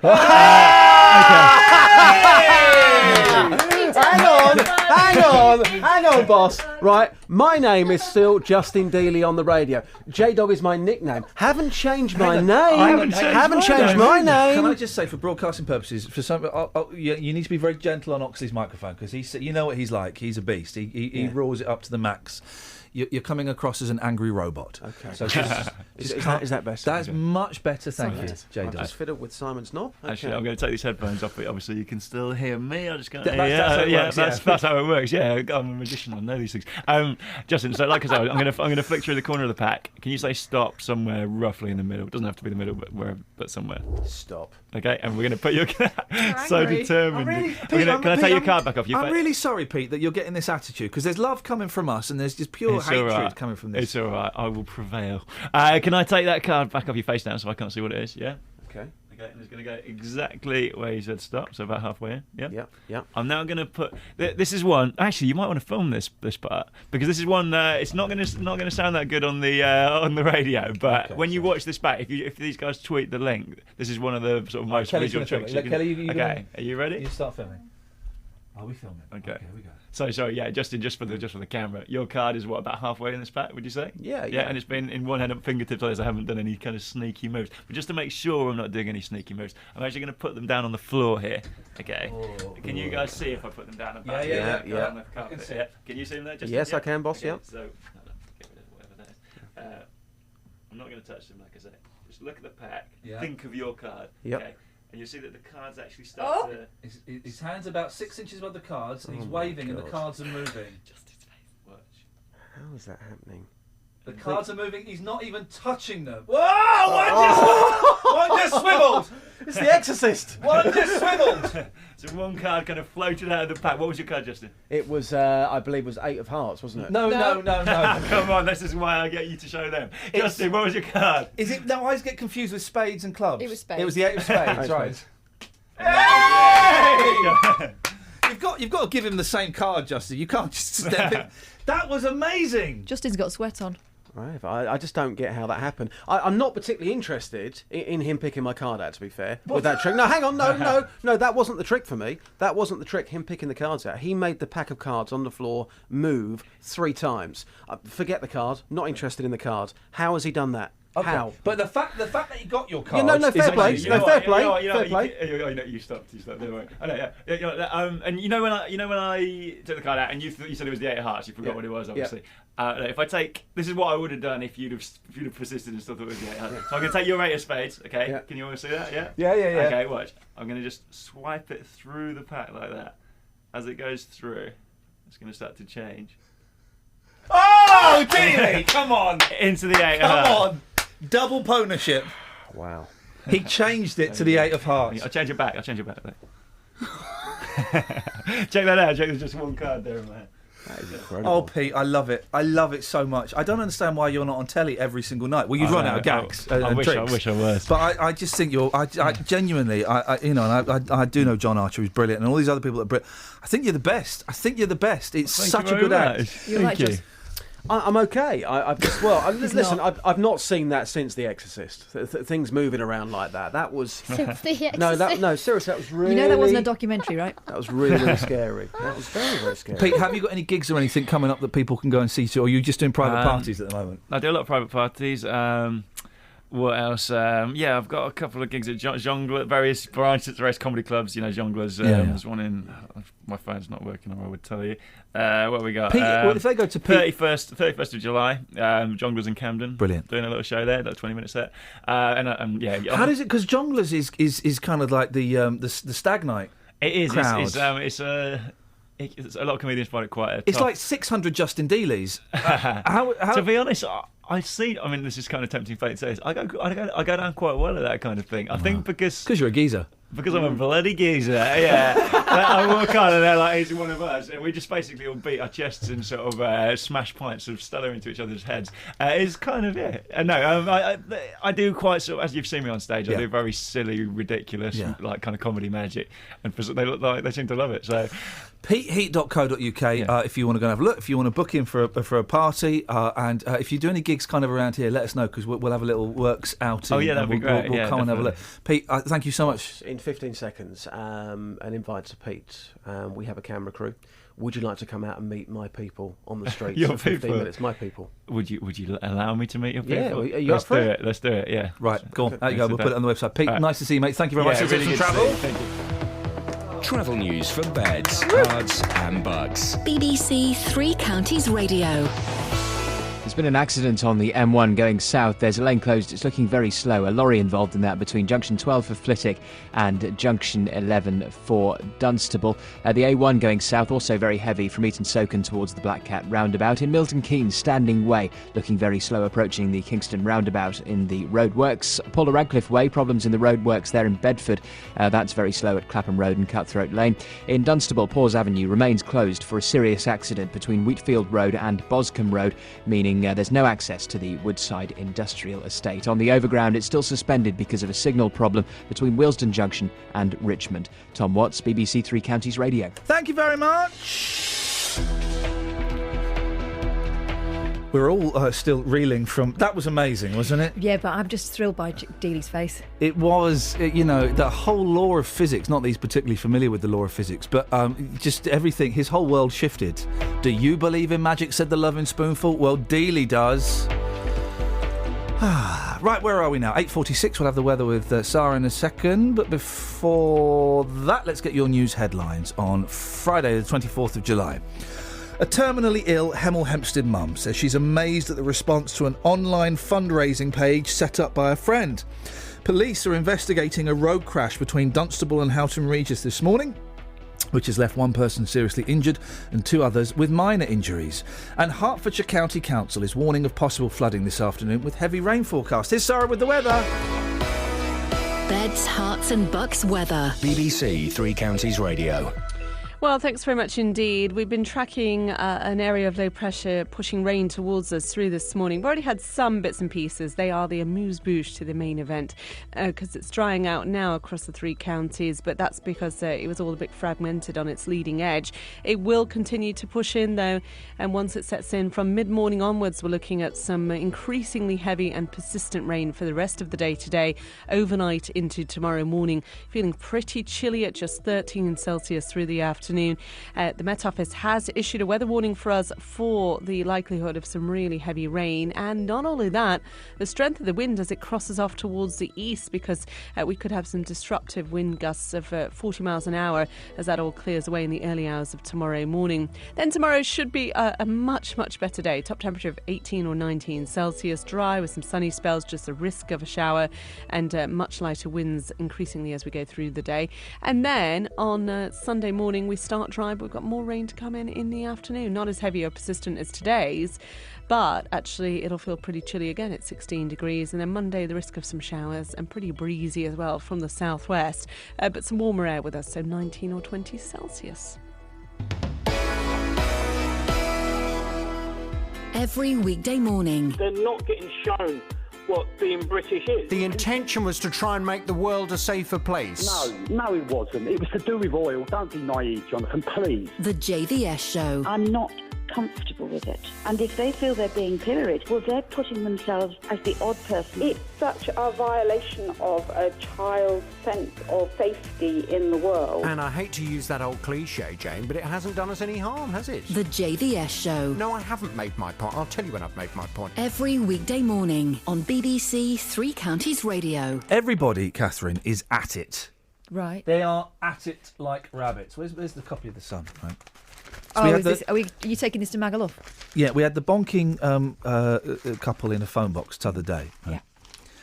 And now there's this. I'm not particularly shocked by this one. No, because it's Magaluf. Sleazy sex on sunbed. They may have been making love. Brits Magaluf romp 2 drunk tourists had sex in public on a Spanish beach sunbed at 8 a.m. Now, it's not the same as they were doing it in the Spanish equivalent of Tesco. No. Or that they were doing it by the shop that sells the bouncy balls and the fishing nets. No. And you know what they call Magaluf, don't you? A budget holiday destination. Thank you very much indeed. The couple, believed to be British, romped, words that only get used in newspapers. How did they know they were British? Was it the accent? Union Jack. Okay. And other holidaymakers residents and other holidaymakers walked past just yards away. Furious locals in the Mallorca, how do we say it these days? Mallorcan. It changes, doesn't it? Mallorcan. Called police, but the pair were let off with a warning. That pause was not intentional, but I realise it shifts the story. One witness said, "Which sucking teeth thing do I do? Because I'm saying this, I'm trying to work it out." You don't do sucking teeth. Do you know what we're talking about? Listen to the podcast today because sucking teeth is what Dermot does a lot. He goes, to punctuate his jokes. Okay. Like, you know what they call Magaluf? A budget holiday destination. But you don't do that. Here's an interesting you do thing. this. And it's a really difficult thing. What? It's a difficult thing to communicate. How do comedians punctuate their jokes? So how does Dermot, he's a comedian, but how does he punctuate his jokes? Right. My favourite one is Jimmy Tarbuck. Well, you know what they call Magaluf? It's a luxury holiday destination. And anyway, and he does that there. And anyway, he always skips puts that, on. Yeah. And then there's no and anyway. That's for you to realise it's a funny has been done. And anyway, one witness said it was absolutely disgusting to see these two adults going at it. Well, I hope they were adults. Locals are sick of tourists tearing their town apart. Make love, not war. You know the lead singer of the Beach Boys is called Mike Love? Yeah. Best named album ever, Mike Love, Not War. Ladies and gentlemen. Beautiful. Ladies and gentlemen, that's a bootleg worth buying. It's true, Mike Love, Not War. Locals are sick of tourists. It's incidents like this which give Magaluf a disgraceful reputation. Well. To carry on as people try to go about their daily business is shameful. A 47-second video of the sunbed sex has been viewed online. Residents and business owners are... Is the Outrage Sun streaming that on their website? Yes, of course they are. Of course they are, which you have to pay to access. Yes. Billy Crush! Hello there. Ever done it on a beach in Magaluf? Oh dear, oh pray no. Is oh dear, oh pray an actual saying? Well, I was just surprised that you asked me that question. Really, that was quite out of order. It was a bit mucky, wasn't it, Billy? Oh dear. Yeah. Oh dear, oh pray. What you got for us, Bill? Well, when I rang earlier, the lady who answered the phone, she didn't seem to know my voice, whereas everybody on your programme does in the usual way. First of all, that was no lady, that was Kelly Betts. And second of all... Oh, well, she ought to know me. She would know you. I was the original person who realised who you were. Oh, well, never mind. That's forgiven. That's forgiven. You're welcome. This morning... Send her a signed photograph. That will make things better for her. You keep saying it's Pat's last day. Yes, it is. Is it really forever or just for a holiday? Is anything forever these days, Billy, in this transient world in which we live in? Oh, well, I wish her all the very best because her voice is always... annoying? Grating? Irritating? Northern? What? Childlike? No, not at all. It's always sexy? a pleasure to hear her voice, and I wish her all the very best for the future. All right, Thank Billy. you. Well, thank you very much indeed, Billy. You don't have to worry about the future, just the next 14 days. So we were talking about their releases every 3 months or so. There's a local authority will do a... well, these are the stupid 999 calls we get. Do you remember we had the man who was concerned about the squirrel? Oh, I love it. Oh, that was what the tweet related to earlier on. I didn't get the reference. I lost that. Okay. Well, this is the one... this is... where is this? This is in Yeovil. They're not the brightest bunch down there. Okay.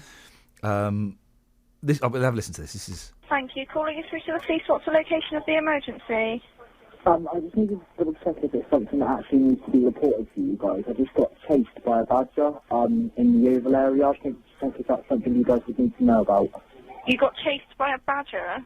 Yeah, I just need to check if that's something you needed to hear. Now, it sounds like he's taking the mick a bit. But I think it's the accent. I got chased by a badger. You think you ought to know about it? I don't think he is taking the mick. Listen on. I mean, literally just got away. I literally just got away. No, that's not something that we would deal with. Okay, would that be animal control instead then? You could contact them. I mean, where has it gone? Well, I didn't see where it went. I mean, I after sort of, well, I don't know, I sort of ran away, jangled my keys. After jangling my keys a bit and sort of shouting at it a bit, it ran off. But it was quite vicious. It wouldn't stop running, so I did like... Yeah, no, I'd contact them. Because, I mean, there's nothing that we would be able to do, unfortunately.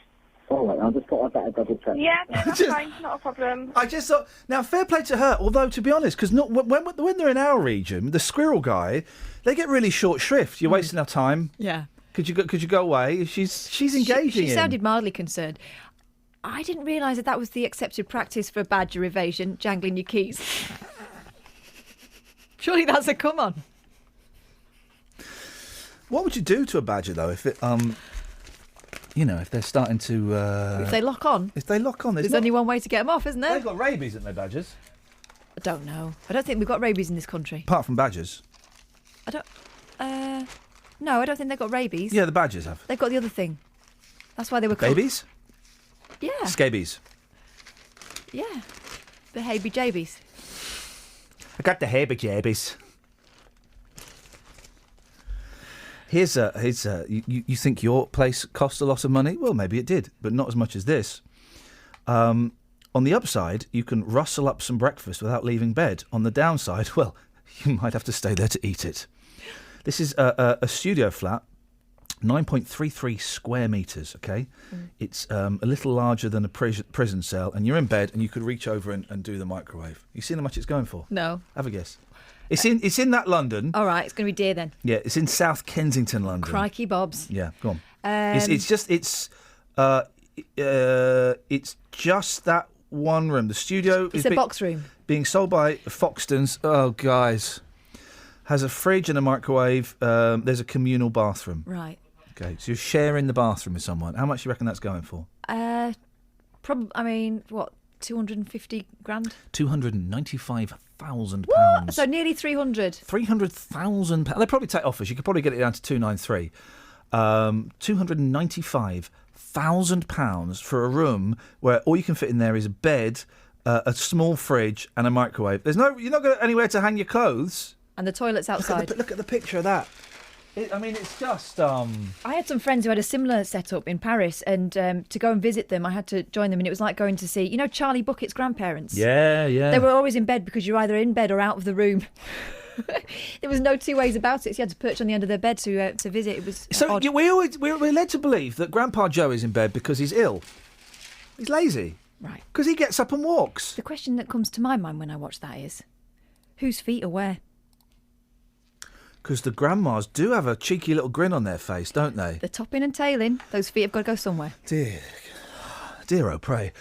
Oh, sorry, I just... anyway, I won't say what I was about to say. I'm self-censoring. Travel news for beds, cards and bugs. BBC Three Counties Radio.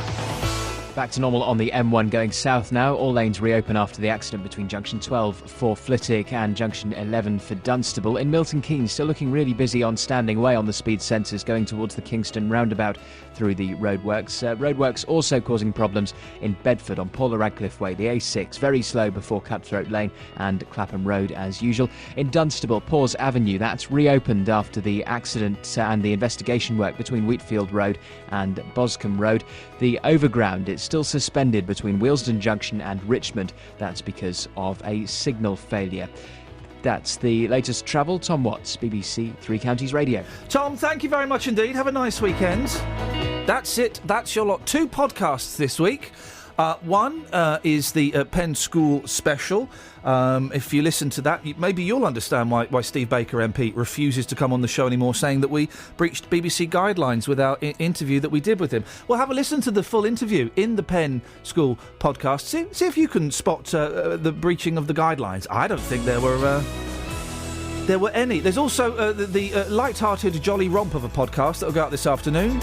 I'll be honest, we had such fun recording the links yesterday. 20 minutes of links. Kath, it's been great working with you. Well, I wish I could say the same. Unbelievable. Local and vocal across beds, hearts and bucks. This is BBC Three Counties Radio. Thank you, Iain. Good morning. Welcome to the JVS show. I'm Jonathan Vernon-Smith. It's Friday, it's 9 o'clock, and on today's Big Phone In, do you think it's right